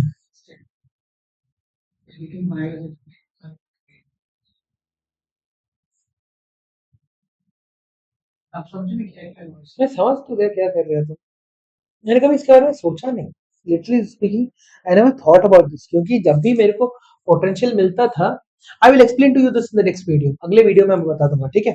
हाँ, ये अच्छा क्वेश्चन है, मैं एक बार इसको समझ लेता हूँ, एटलीस्ट फॉर्मूला रटने की जरूरत नहीं पड़ेगी फिर, ठीक है। It's a very good question. ये एक्स वाई जेड तो वेरिएबल्स है, तो d we by delta x करते वक्त क्यों नहीं होता करके, चलो, मगर करना क्या है समझ में आ गया ना, यू आर जस्ट डिफरेंशिएट, मैं all we used to do was, हमें v दे रखा हुआ है 2x plus 3y minus Z, तो हम लोग क्या करते थे, इसको डिफरेंशिएट कर देते थे। हाँ, इसको हम लोगों ने x से डिफरेंशिएट कर दिया, इसको हम लोगों ने y से डिफरेंशिएट कर दिया, इसको हम लोगों ने z से डिफरेंशिएट कर दिया, और हमारा आंसर फाइनली निकल के आता था। तो इसका आंसर मैं समझने की कोशिश करूंगा क्या है करके, लेट मी सी। हाँ, अच्छा क्वेश्चन था ये, ठीक है, okay. In a uniform electric field, E is equal to 10 newtons per coulomb, as shown in figure. Now find VA minus VB, ठीक है। तो VA माइनस VB तुम्हारा क्या होता है, पहले मेरे को ये बताओ कि कौन ज्यादा इलेक्ट्रिक, एक सेकंड, सिर्फ और सिर्फ इसको देख के बताओ तुम्हारे को कि किसका पोटेंशियल ज्यादा है, ए बी सी में से किसका पोटेंशियल ज्यादा है, बी का पोटेंशियल ज्यादा है, क्यों, हाँ, हायर पोटेंशियल से लोअर पोटेंशियल की तरफ तुम्हारी इलेक्ट्रिक फील्ड ट्रैवल करती है। Since the electric field is directed from a higher potential to lower potential, VB is greater than VA, and यहाँ पे आपको दे रखा हुआ है, ठीक है, and VA minus VB will be negative, ठीक है, क्योंकि हायर पोटेंशियल से लोअर पोटेंशियल में जा रहा है, तुम्हारा VA minus VB will be negative. तो अब यहाँ पे एक और चीज तुम देख सकते हो, पानी में अगर तुम क्या बोलते हैं, if if the river is flowing और रिवर के डायरेक्शन में तुम क्या बोलते हैं, स्विम कर रहे हो, अगर तुम स्विम करो या ना करो, तुम्हारा रिवर क्या करेगा, उठा के लेके चले जाएगा। हायर पोटेंशियल से लोअर पोटेंशियल में तुम्हारा इलेक्ट्रिक फील्ड मूव कर रहा है, सो VA माइनस VB तुम्हारा नेगेटिव हो गया। Since the electric field is directed from a higher electric potential to lower electric potential, तो तुम्हारे पास यहाँ पे ये एक इक्विलेटरल ट्रायंगल दिख रहा है, 2 मीटर 2 मीटर 2 मीटर का एक इक्विलेटरल ट्रायंगल दिख रहा है तुम्हारे पास, तो यहाँ पे ये वाला एंगल कितना हो जाएगा हमारे पास, 60 डिग्रीज, ठीक है, ये भी हमारा एंगल 60 डिग्रीज हो गया। देयरफॉर तुम्हारा distance between A B is equal to क्या हो जाएगा, ये जो डिस्टेंस है, इफ दिस इज 2, तो ए बी के बीच का डिस्टेंस क्या हो जाएगा, further, okay, D A B is equal to, एक सेकेंड, ये हमारा डिस्टेंस है, इस वर्टिकल डिस्टेंस, सो तुम्हारा 2 cos 60 degrees 1 by 2 1 मीटर हो जाएगा तुम्हारे पास। Since electric field is directed from a higher potential to a lower potential, thus VB is greater than VA and VA minus VB will be negative. Further, distance between A and B is equal to 2 cos 60 degrees is equal to 1 meter. So VA minus VB is equal to E dot D AB is equal to minus 10 into 1 is equal to minus 10 volt. उनको solve करने का कुछ और तरीका नहीं था।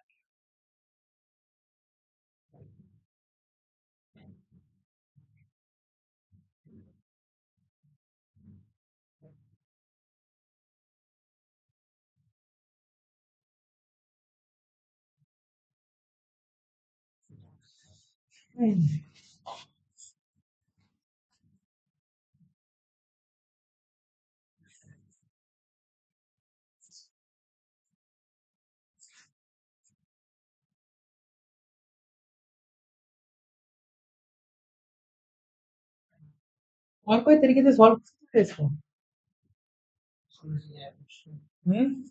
V A से B के बीच में तुम्हारा पोटेंशियल क्या होगा पूछा जा रहा है, ठीक है, ये तुम्हारे पास एक पोटेंशियल दे रखा हुआ है, ये तुम्हारा एक पोटेंशियल हो जाता है, देखो this is a uniform electric field. ठीक है, यूनिफॉर्म इलेक्ट्रिक फील्ड है तुम्हारे पास। तो in a uniform electric field तुम्हारा क्या होता है, this whole thing becomes your equipotential surface.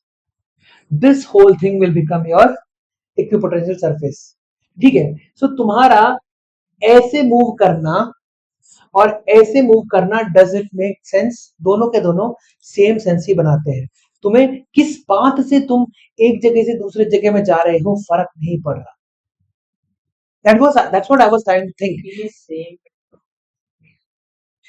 तुम्हारा इलेक्ट्रिक फील्ड अगर इस डायरेक्शन में जा रहा है तो क्या हो रहा है, देखो you are moving from this direction to this direction, इस डायरेक्शन से इस डायरेक्शन में तुम्हारा इलेक्ट्रिक फील्ड मूव कर रहा है। और तुमने क्या बोला, तुम्हारा हायर पोटेंशियल से लोअर पोटेंशियल की तरफ तुम्हारा इलेक्ट्रिक फील्ड ट्रैवल करता है। तो हमेशा एक यूनिफॉर्म इलेक्ट्रिक फील्ड में क्या होता है, यहां पे डायग्राम को देखो, इन यूनिफॉर्म इलेक्ट्रिक फील्ड ये पूरा का पूरा रीजन क्या बन जाता है, it becomes N equipotential surface. ये पूरा का पूरा रीजन तुम्हारा क्या बन जाएगा, it will become an equipotential surface. ठीक है, सो अगर तुम्हारा ऑब्जेक्ट में पाथ में वेरी डिफरेंस नहीं करता, ठीक है, चलो तुम्हारा पाथ इज इंडिपेंडेंट है, तुम्हारा चार्ज को बी से ए की तरफ लेके जाना है और पाथ इंडिपेंडेंट है। सुनो सुनो सुनो सुनो, बस एक सेकंड सुनो, एक सेकंड सुनो, ठीक है, तुम्हारा यहाँ पे जो चार्ज है इसे तुम्हें क्या करना है, बी से लेके ए की तरफ लेके जाना है और पाथ तुम्हारा ऐसे जा रहा है। ठीक है, हाँ तुम इसको इमेजिन, अगर पाथ पे डिपेंड नहीं करता है पोटेंशियल तुम्हारा, तो can you think of it like this, तुम ऐसे और ऐसे चले गए, हाँ स्ट्रेट चले गए और ऐसे आ गए, नहीं, ओके देखो इसको मैं डीपली समझाने की कोशिश करता हूं। ठीक है, ये है तुम्हारा दो तीन पॉइंट, ये है तुम्हारा बी, ये है तुम्हारा ए, ये है तुम्हारा सी, ये क्लियर है। इलेक्ट्रिक फील्ड लाइंस तुम्हारी ऐसे ट्रैवल कर रही है,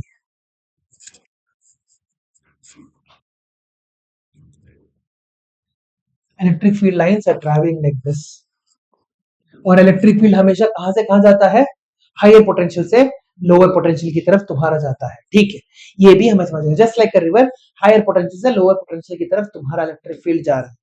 नाउ अब यहां पे देखो तुम्हारे पास कि if it is happening like this, तो वीबी, ये भी तुम्हें पता है वीबी इज ग्रेटर देन वीए, है ना। तुम्हारा यहाँ पे पोटेंशियल डिफरेंस पूछा गया है, ठीक है, पोटेंशियल डिफरेंस तुम्हारा पूछा गया है बी से लेके ए तक जाने के लिए। बी से लेके ए तक जाने के लिए तुम अगर क्या बोलते हैं, पाथ इंडिपेंडेंट होता है। वी नो दैट चार्ज तुम्हारा अगर तुम बी से लेके ए तक किसी भी तरह लेके जाओ, अगर तुम ऐसे करके लेके जाओ, ऐसे करके लेके जाओ, ऐसे करके लेके जाओ, तुम्हारा वर्क डन सेम रहता है, जिसके कारण तुम्हारा पोटेंशियल भी सेम रहता है। ठीक है, ओके, तो मैं तुम्हें क्या बोल रहा हूं, इसको इमेजिन करने के लिए बोल रहा हूं, मैं बोल रहा हूं कि इस चार्ज को तुम ऐसे लेके चले जाओ, ये पूरा का पूरा इलाका क्या है तुम्हारा, ये बी का इक्विपोटेंशियल सरफेस है। ठीक है, this whole region is the equipotential surface of B. ठीक है, and this whole region is the equipotential surface of A, this whole region is the equipotential surface of C. ठीक है, तुम क्या कर रहे हो, इस चार्ज को तुम ऐसे लेके चले गए, इक्विपोटेंशियल सरफेस में तुम लेके चले, कोई काम नहीं किया तुमने, पोटेंशियल इज द सेम, तुमने क्या किया है, इसको यहां पे लेके चले। सो एक्चुअली कितना डिस्टेंस है दोनों के बीच में, वन, हाँ तुम्हारा इतना ही तो डिस्टेंस निकल के आएगा, this will be the distance, right. ये जो है, ये है तुम्हारा distance, actual distance between A and B, काम करा हुआ डिस्टेंस तो इतना ही है ना, काम करा हुआ डिस्टेंस इतना ही है, क्योंकि यहां से यहां तक जाने के लिए नो वर्क डन, यहां से यहां तक जाने के लिए ही तुम्हारा काम हुआ है। अब ये डिस्टेंस किसके बराबर हो जाए, ये पूरा का पूरा जो साइड है, this is how much, 2 meters, ये कितना है, 1 मीटर, है ना, बिकॉज बिकॉज सेंटर में है 1 मीटर है ये। अब कॉस थीटा की वैल्यू क्या होती है, ये थीटा मान लो, ये थीटा इज इक्वल टू हमारे पास 60 डिग्री दे रखा हुआ है। What is cos theta, what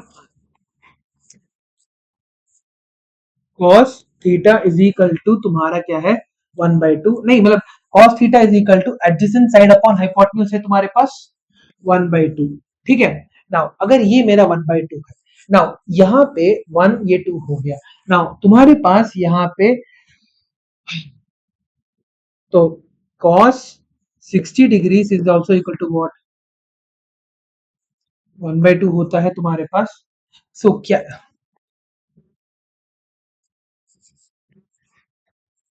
इसको मैं मान लेता हूँ ओ, ठीक है, इसको मैं ओ मान रहा हूँ।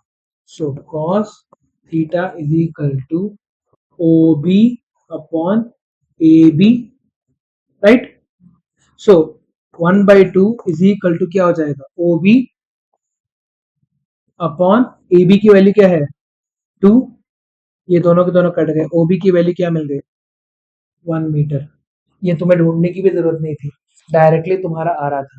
आई एम जस्ट सेइंग कि अगर कोई और ट्रायंगल दे रखा होता, ऐसा कोई अजीब सा ट्रायंगल दे रखा होता तो तुम ऐसा करते, ठीक है।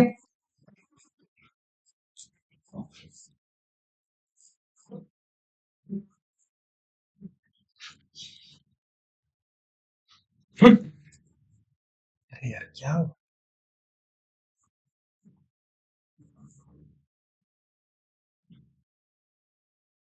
ओके, सो कहाँ पे थे हम, हमें पोटेंशियल डिफरेंस मिल गया। If we get the potential difference now, so VB VA minus VB will be negative, तो VA minus VB की वैल्यू क्या हो जाएगी, हाँ E is equal to minus dV by ds होता है। सो तुम्हारे पास minus ds is equal to E ds हो गया, E minus dV is equal to E ds हो गया, तो dV की वैल्यू क्या हो जाएगी माइनस ई ds हो गया। नाउ E की वैल्यू क्या है, E is uniform electric field, कितना है तुम्हारे पास 10 न्यूटन पर कूलम। तुम्हारे पास यहाँ पे चार्ज, यहाँ पे डिस्टेंस कितना निकल के आया तुम्हारा, हाँ how much is the distance now 1 metre. सो तुम्हारे पास क्या हो जाएगा 10 न्यूटन पर coulomb multiplied by 1 metre multiplied by -1 is -10 volts, खत्म। ऐसे जो पोटेंशियल है, तो वो जो डिफरेंस है वो दोनों को इक्वल चेंज करने में, वो फ्रॉम वीबी टू वी, और लोकल को फिर फोर्स इनटू स्पेस, फोर्स हो गया 10 इनटू क्यू, फोर्स कहाँ से आ गया, ये तो पता है, हाँ ठीक है, फिर 4 इनटू द डिस्टेंस, समझा नहीं, समझा नहीं, तो फिर से बोलना। टेंशन हाँ will be the work done, pressure difference B से जाने के लिए, इतना वर्क किया हमने, वर्क डन इनटू तुम्हारा क्या वर्क डन अपॉन चार्ज होता है, potential is equal to work done upon charge होता है। वो चार्ज पे नहीं दे रखा ना, मैं नहीं कर सकते वो, हमें सिर्फ और सिर्फ इलेक्ट्रिक फील्ड दे रखा है, तो सिर्फ और सिर्फ यही फॉर्मूला का इस्तेमाल कर सकते हैं।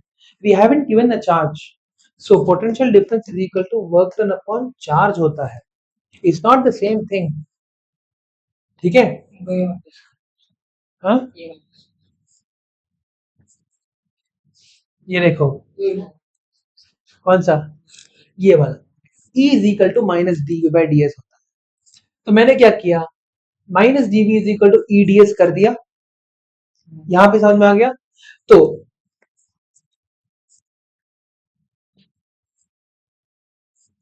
E is equal to minus D we by D S होता है, so minus D V is equal to E D S लिखा, D V is equal to minus E D S लिखा है, और कुछ नहीं किया है मैंने, ई की वैल्यू पता थी, डी एस की वैल्यू अभी भी निकाला मैंने, तो मेरे को डीवी की वैल्यू क्या मिल गई, खत्म। अब अगला, तुम्हें दरवाजा, सो एस हमारे पास क्या है वीबी माइनस वीसी निकालना है, दैट इज तुम कहां से जा रहे हो VB minus VC, VB is at a higher potential, VC is at a lower potential, अब क्या आएगा, वैल्यू पॉजिटिव आएगा कि नेगेटिव आएगा, पॉजिटिव निकल के आएगा, तुम्हारा VB minus VC will become positive, ये भी हमें पता चल गया। सो अब हमारे पास क्या है, डायरेक्टली कर सकते हैं। Now VB minus VC is equal to delta V लिख सकता हूं, इज इक्वल टू मैं लिख सकता हूं माइनस ऑफ तुम्हारे पास यहाँ पे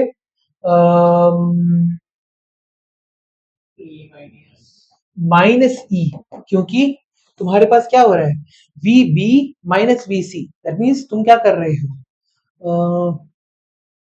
नहीं सिर्फ E डॉट डी एस आएगा, एक सेकंड रुको,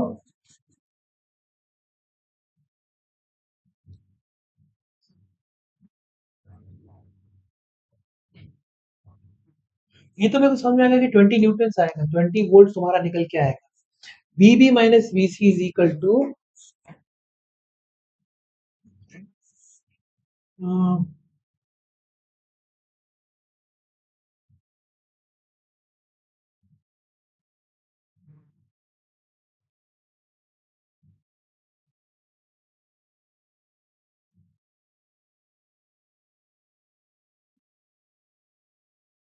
अरे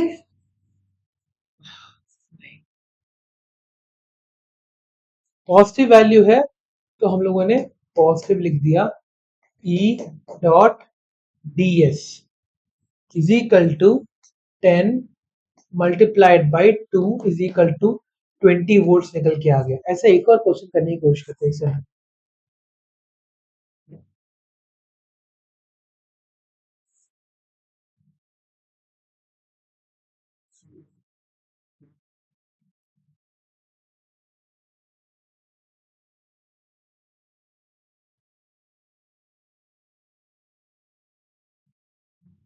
मैं ढूंढ के रखता हूँ, अगली क्लास में करेंगे। So electrostatic potential energy of a system of charges.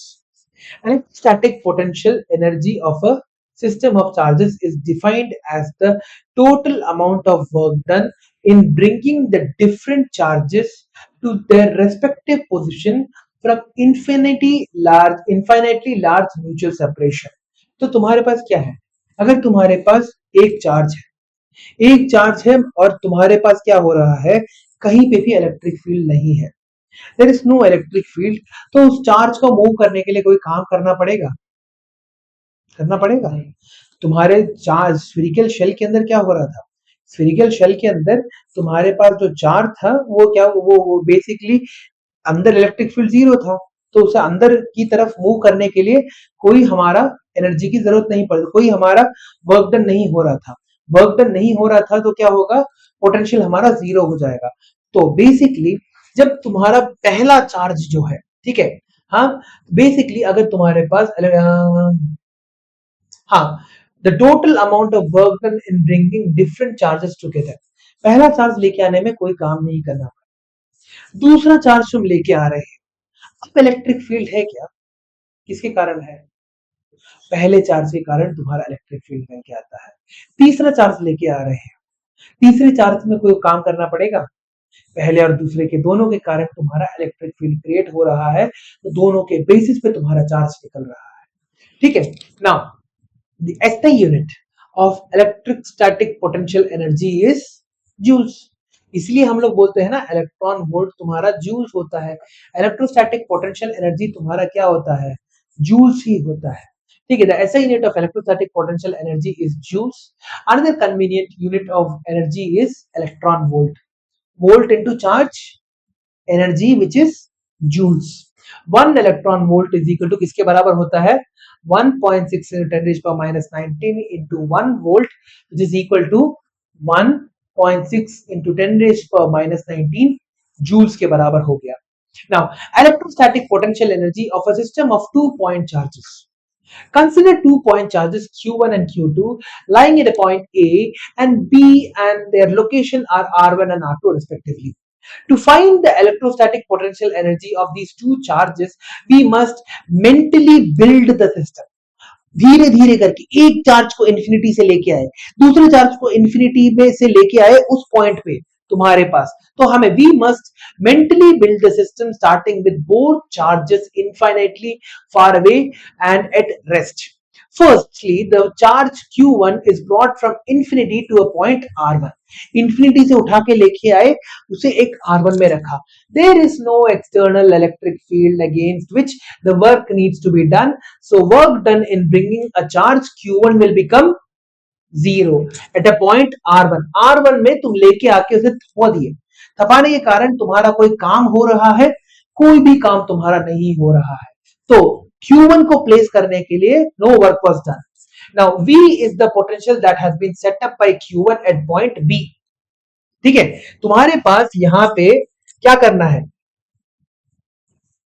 तुम्हारे पास यहां पे है Q1, ठीक है, यह है तुम्हारा A, Q2, यह है तुम्हारा B.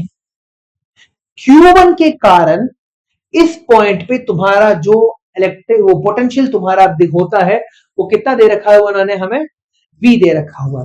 V is the potential that has been set up by Q1. Q1 के कारण इस पॉइंट B में तुम्हारा क्या हो रहा है, एक पोटेंशियल सेटअप हुआ है.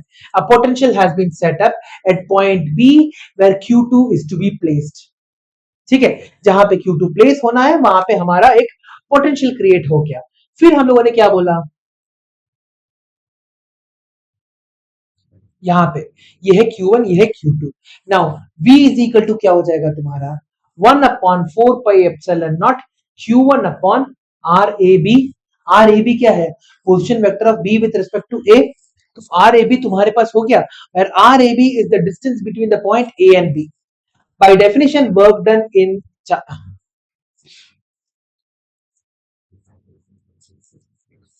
So, by definition, work done in carrying charge Q2 from infinity to B is given as what? Work done हमारा potential का फॉर्मूला क्या होता है, work done upon charge. Therefore, work done is equal to potential multiplied by charge. Potential multiplied by charge. कैसे है, समझ में आ गया ना? So, 1/4 pi epsilon naught Q1 upon RAB. That is क्या हो गया, multiplied by Q2. So Q1 K Q1 Q2 upon RAB. This work done is stored as electrostatic potential energy of the system of charges Q1 and Q2. ये जो काम हम लोगों ने किया है वो किस तरह से स्टोर होता है, तुम्हारा इलेक्ट्रोस्टैटिक पोटेंशियल एनर्जी के फॉर्म में तुम्हारा स्टोर हो जाता है. सो ये बात समझ में आई. पहले चार्ज को तुम्हारे A तक रखने के लिए, क्योंकि कोई एक्सटर्नल इलेक्ट्रिक फील्ड था नहीं, कोई काम नहीं करना पड़ा. मगर Q1 के कारण तुम्हारा अब क्या हो रहा है, एक इलेक्ट्रिक फील्ड क्रिएट हो रहा है तुम्हारे पूरे के पूरे चार्ज के around. There is an electric field being created. तुम क्या कर रहे हो, एक Q2 चार्ज को लेके आके तुम्हारे पोजीशन B में रख रहे हो. ठीक है, पोजीशन बी में लगते वक्त तुम्हारा एक काम करना पड़ रहा है, you have to do the work. Electric field आ गया, इलेक्ट्रिक फील्ड आने के कारण काम करना पड़ रहा है, तो the work done against electric field. ठीक है, नाउ अब यहां पे क्या हो रहा है, हमारा वर्क डन का वैल्यू निकालने के लिए हम लोग क्या कर रहे हैं, पोटेंशियल मल्टीप्लाइड बाय चार्ज कर रहे हैं. पोटेंशियल की वैल्यू क्या है, potential due to a charge at a point Q at a point is given as KQ upon R. So KQ upon R के तरीके से हमें मिल गया 1/4 pi epsilon naught Q1 upon RAB. Now यहां पे तुम्हारे पास क्या है, एक और चार्ज Q2 आ गया. सो पोटेंशियल इनटू चार्ज कर दिया तुमने, therefore KQ1 Q2 upon RAB मिल गया. सो thus the potential energy is equal to work done is equal to 1/4 pi epsilon naught Q1 Q2 upon RAB निकल गया. ठीक है, the distance between where RAB is what, the distance between the charges. Now electrostatic potential energy is a scalar quantity. ये भी क्या है, scalar quantity है, तो डायरेक्शन पे डिपेंड नहीं करता है. In the above formula the value of Q1 and Q2 must be with proper science. ठीक है, Q1 और Q2 को अब यहां पे प्रॉपर साइंस क्यों बोला गया है, अगर तुम्हारा एक पॉजिटिव चार्ज है, दूसरा तुम्हारा नेगेटिव चार्ज है, मल्टीप्लाई करोगे तो क्या मिलेगा, पोटेंशियल एनर्जी नेगेटिव हो जाएगी. काम ही नहीं करना पड़ा, ऑटोमेटिकली तुम्हारा चार्ज अपने आप अंदर आ जा रहा है. It is automatically coming from there to your side. ठीक है, so if Q1 and Q2 is greater than 0, the potential energy is what, positive. It means that the two charges are of the same sign. They repel each other. Then in bringing closer, work is done against the force of repulsion. So the electrostatic potential energy of the system increases. तुमने क्या किया? तुमने एक positive charge को करीब लाने के लिए तुमने काम किया, और जो भी तुमने काम किया वो कैसे स्टोर रहा है? It is stored as electrostatic potential energy के फॉर्म में स्टोर्ड है। तो तुम्हारा अगर पॉजिटिव चार्ज तुम्हारा करना है तो तुम्हें पॉजिटिव वर्क करना पड़ेगा, ठीक है। Now conversely in separating them work is obtained from the system अगर देखो एक स्प्रिंग को नोटिस करो, ठीक है। यहाँ पे एक स्प्रिंग, यहाँ पे एक वॉल है, यहाँ पे एक स्प्रिंग है, यहाँ पे एक छोटा सा मार्बल है। उस मार्बल को तुमने स्प्रिंग के ऊपर रखा हुआ है और स्प्रिंग को क्या कर रहे हो? कंप्रेस करते जा रहे हो। कंप्रेस करते वक्त क्या हो रहा है? तुम्हारा जो स्प्रिंग के अंदर पोटेंशियल एनर्जी स्टोर होते जा रहा है। अब क्या करोगे? जैसे ही तुमने उसे छोड़ दिया, उस पेबल के ऊपर जो तुमने फोर्स लगा के रखा हुआ है उसको तुमने छोड़ दिया, तो क्या हो जाएगा? What will happen? स्प्रिंग डीकम्प्रेस हो जाएगा। स्प्रिंग डीकम्प्रेस होने के कारण क्या होगा? रिपेल हो जाएगा, ठीक है। So conversely in separating them work is obtained from the system. Spring तुम्हारा काम कर रहा है, पोटेंशियल एनर्जी तो तुम्हारा स्टोर्ड था, when it was brought so close to each other, वो तुम्हारा क्या करेगा? तो the potential energy of the system decreases, ठीक है। क्योंकि सिस्टम काम कर रहा है, पोटेंशियल एनर्जी कम हो जाएगा। Now, if Q1 is greater than 0 and Q2 is less than 0, अब क्या हो रहा है? The potential energy is negative. It means that the two charges are of opposite signs. That is, they are attracting each other. In this case, the potential energy of the system decreases in bringing them closer. क्योंकि magnitude तो बढ़ रहा है, distance कम होने के कारण magnitude बढ़ रहा है, मगर सैडली क्या हो रहा है? हाँ, तुम्हारे पास एक नेगेटिव साइन आ जा रहा है। नेगेटिव में मैग्नीट्यूड बढ़ने से क्या होगा? डिक्रीज ही तो होगा। -10, -20, -30 डिक्रीज होते चले जाएगा तुम्हारा। मैग्नीट्यूड बढ़ रहा है, नेगेटिव साइन होने के कारण इट इज डिक्रीजिंग, ठीक है। नाउ यहां पे and increases when you separate them. अब क्या कर रहे हो? पॉजिटिव नेगेटिव को क्या बोलते हैं? पास में लेके आ गए। अब तुम इसको खींच के बाहर सेपरेट करने के लिए तुम्हें क्या करना पड़ेगा? You have to apply the force. You will have to apply the force to separate them apart. तब तुम्हारा पोटेंशियल एनर्जी क्या होगा? इंक्रीज करेगा, ठीक है। सो दो पॉजिटिव चार्जेस है या फिर दो लाइक चार्जेस है, ये मान लो। दो लाइक चार्जेस अगर तुम्हारे पास दे रखा हुआ है और तुम क्या कर रहे हो? उन दो लाइक चार्जेस को पास पे लाने की कोशिश कर रहे हो, तो तुम्हारा पोटेंशियल एनर्जी क्या करेगा?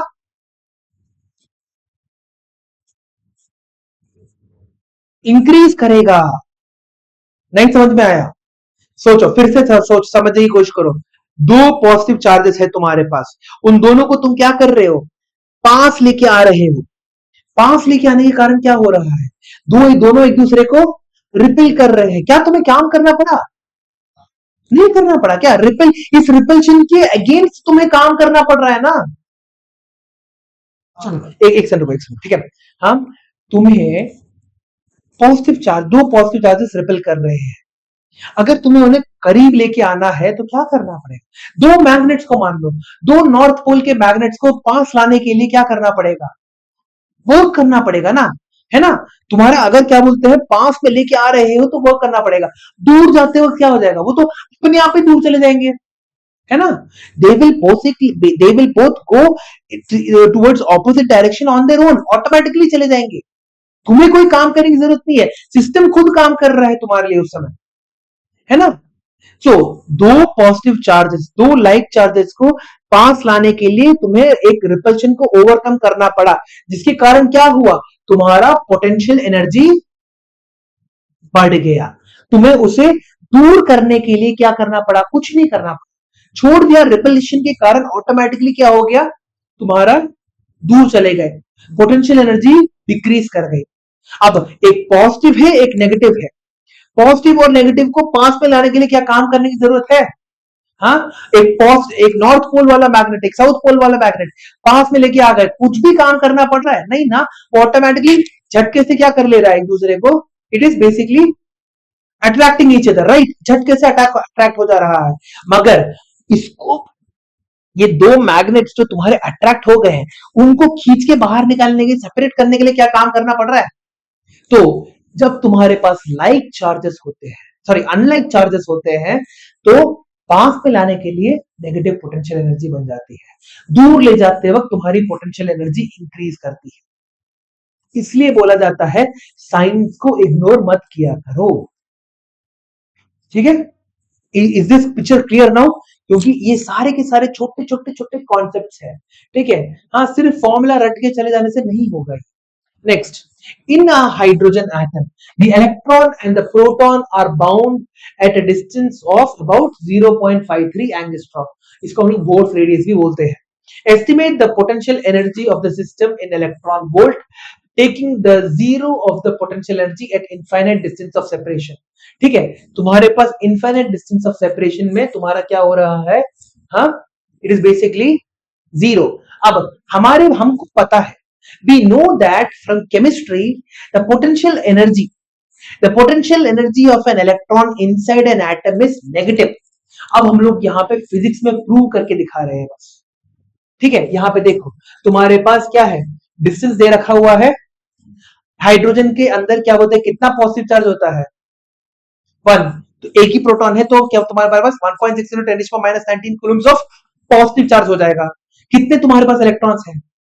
1.6 × 10⁻19 कूलम्स ऑफ नेगेटिव चार्ज हो जाएगा। तो तुम क्या लिख सकते हो, k multiplied by 1.6 into 10⁻⁻19 the whole square minus upon radius कितना है 0.5, एंगस्ट्रॉम कितना होता है रे?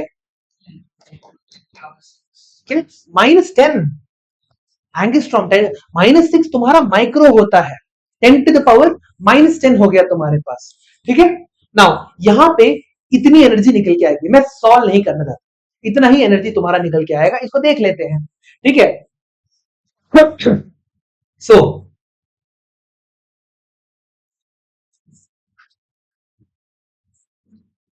9 into 10⁻9 minus 1.6 into 10⁻19 coulombs, 1.6 into 10⁻19 coulombs upon 0.53 into 10⁻10। अब यहाँ पे सिस्टम को बनाने के लिए पोटेंशियल एनर्जी एट इंफिनिटी क्या था, यहाँ पे देखो एक और चीज यहाँ पे जो समझना है, the potential energy of an object at a point is equal to the difference in the potential energy at infinity and at the point. Work is equal to the total energy of the system. ठीक है, तुम्हारे पास total energy of the system कितना निकल के आ रहा है, तुम्हारे पास 9 into 10⁻⁹, ये पूरा का पूरा नेगेटिव ही है तुम्हारे पास, माइनस यहाँ पे 43 into 43.47 into 10⁻19 जूल्स। तो तुम्हारे पास यहाँ पे डिवाइड करके देखने पर माइनस 13.16 इलेक्ट्रॉन वोल्ट निकल के आ रहा है। क्यों? नहीं नहीं नहीं, वहां पे वो गलत है, it is wrong. Potential energy at infinity minus potential energy at A distance of 0.53 angstrom, यहाँ पे तुम्हारा नेगेटिव आना चाहिए, ये यहाँ पे गलत लिखा हुआ है, क्योंकि नेगेटिव नेगेटिव नेगेटिव एनर्जी ही आएगा उसके अंदर। पोटेंशियल एनर्जी तुम्हारा नेगेटिव होता है इनसाइड दी, क्या बोलते हैं, inside the electron, inside the atom electrons के पास नेगेटिव एनर्जी होता है।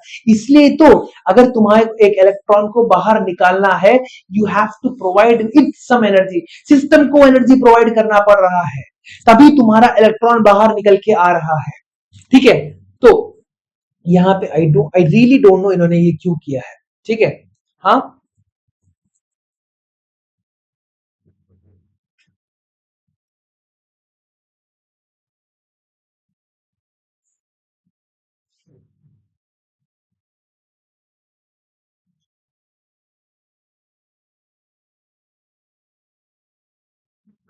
ये फॉर्मूला कहाँ पे था, kinetic energy is equal to minus half of potential energy.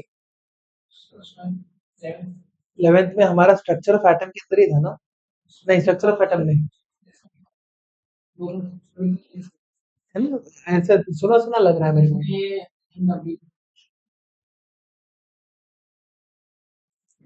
ठीक है, so the kinetic energy is equal to तुम्हारे पास कितना हो जाता है, minus half of potential energy के बराबर।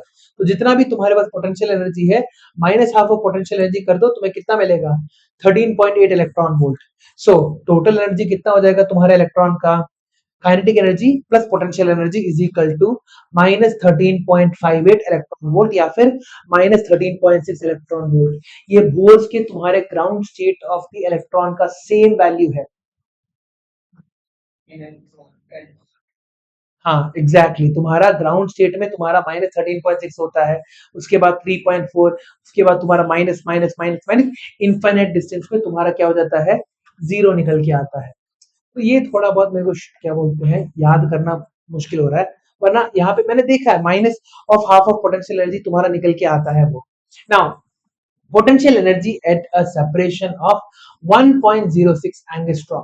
सो अगेन हमारे पास क्या है, डिस्टेंस चेंज हुआ है बस, ठीक है। सो पोटेंशियल एनर्जी अगर हमारे पास इतना है -21.73 into 10⁻19, so potential energy is equal to कितना आ रहा है हमारे पास -13.5, क्योंकि हम लोग ने शायद डबल ही किया है ना, डिस्टेंस को डबल किया है तो पोटेंशियल हमारा क्या हो गया, हाफ हो गया। Thus the potential energy at 1.06 angstrom is potential energy at 1.06 minus potential energy at 0.53। तो -13.58 माइनस ऑफ माइनस, यहाँ पे क्वेश्चन में पार्ट 2 को एक बार पढ़ भी लेता हूँ।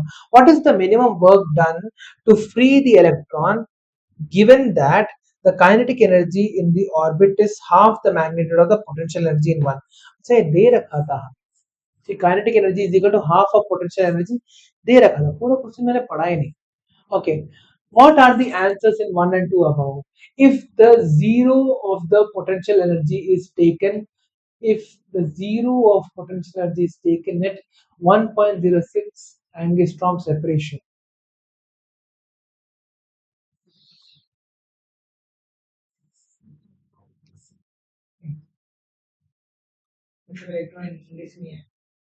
नहीं, what is the answer in A and B, वो तो निकल के आ गया। If the zero of potential energy, इसका मतलब ही क्या है, इसका मतलब है कि जो इलेक्ट्रॉन है वो इंक्रीज नहीं है, वो ओ ओके ओके समझ गया समझ गया हाँ ठीक है समझ गया एग्जैक्टली। तो वो बोल रहा है इन्फिनिटी में नहीं तुम्हारा जीरो है, तुम्हारा जीरो है एट 1.06 एंगस्ट्रॉम, ठीक है। 1.06 एंगस्ट्रॉम में हमारा पोटेंशियल एनर्जी क्या हो जाएगा, if the potential energy at the separation of 1.06 angstrom, 1.06 से तुम यहाँ पे लेके आ रहे हैं, तो तुम्हारे पास यहाँ पे एनर्जी आ रही है -13.58 electron volt. The potential energy of the system at 1.06 is equal to potential energy at a distance of 1.06 minus potential energy at a distance of 0.53 is equal to 13.58 electron volt। the potential energy of the system तुम्हारा कितना हो जाएगा, तुमने क्या किया, यहां से वहां पे लेके चले गए, यहां से वहां पे लेके चले गए, तो तुम्हारा potential energy at 1.06 minus potential energy at 0.53 करेंगे तो हमें क्या मिलेगा, माइनस माइनस प्लस हो गया, 13.58 इलेक्ट्रॉन वोल्ट मिल रहा है। मेक्स सेंस, ठीक है। तुम वो क्या बोल रहा है तुम्हारे पास, हमें पता है कि अगर एक इलेक्ट्रॉन को अपने ग्राउंड स्टेट से फ्री करके एटम के बाहर लेके जाना है तो हमें कितना एनर्जी देना पड़ता है, 13.6 electron volts worth of energy हमें उस इलेक्ट्रॉन को देना पड़ता है, तभी हम लोग क्या कर पाएंगे, उस इलेक्ट्रॉन को ग्राउंड स्टेट से बाहर निकाल के ला पाएंगे। वही चीज यहाँ पे देखने को मिल रहा है, यहाँ पे वो बोल रहा है कि मेरा पोटेंशियल एनर्जी एट 1.06 इंफिनिटी हो चुका है, और यहाँ पे दिख भी रहा है, देखो हमारे पास टोटल एनर्जी कितना था, the total energy of the electron was -13.58 electron volts. अब हमारे पास यहाँ पे हम लोग क्या कर रहे हैं, उसे जीरो पोटेंशियल पे लेके चले जा रहे हैं, जीरो पोटेंशियल मतलब तुम इंफिनिटी पे लेके जा रहे हो, मगर यहाँ पे उन्होंने स्पेसिफिकली बोला है कि 1.06 पे इंफिनिटी हो चुका, 1.06 पे तुम्हारा पोटेंशियल जीरो हो चुका है, तो पोटेंशियल डिफरेंस तुम्हारा कितना होना चाहिए, 13.58 इलेक्ट्रॉन वोल्ट के बराबर होना चाहिए। It is a very confusing question, ऐसा वर्डिंग नहीं करना देता है, जो भी हो।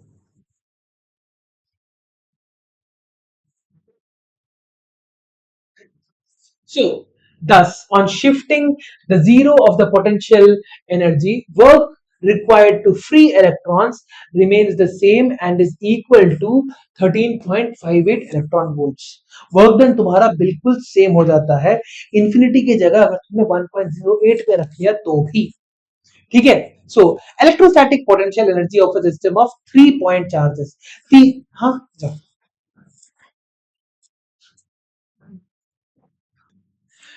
तो एक काम करते हैं, आज की क्लास यहीं पे हम लोग खत्म कर देते हैं, अगला हम लोग अगले वीडियो में शुरू करेंगे, ठीक है? चलो।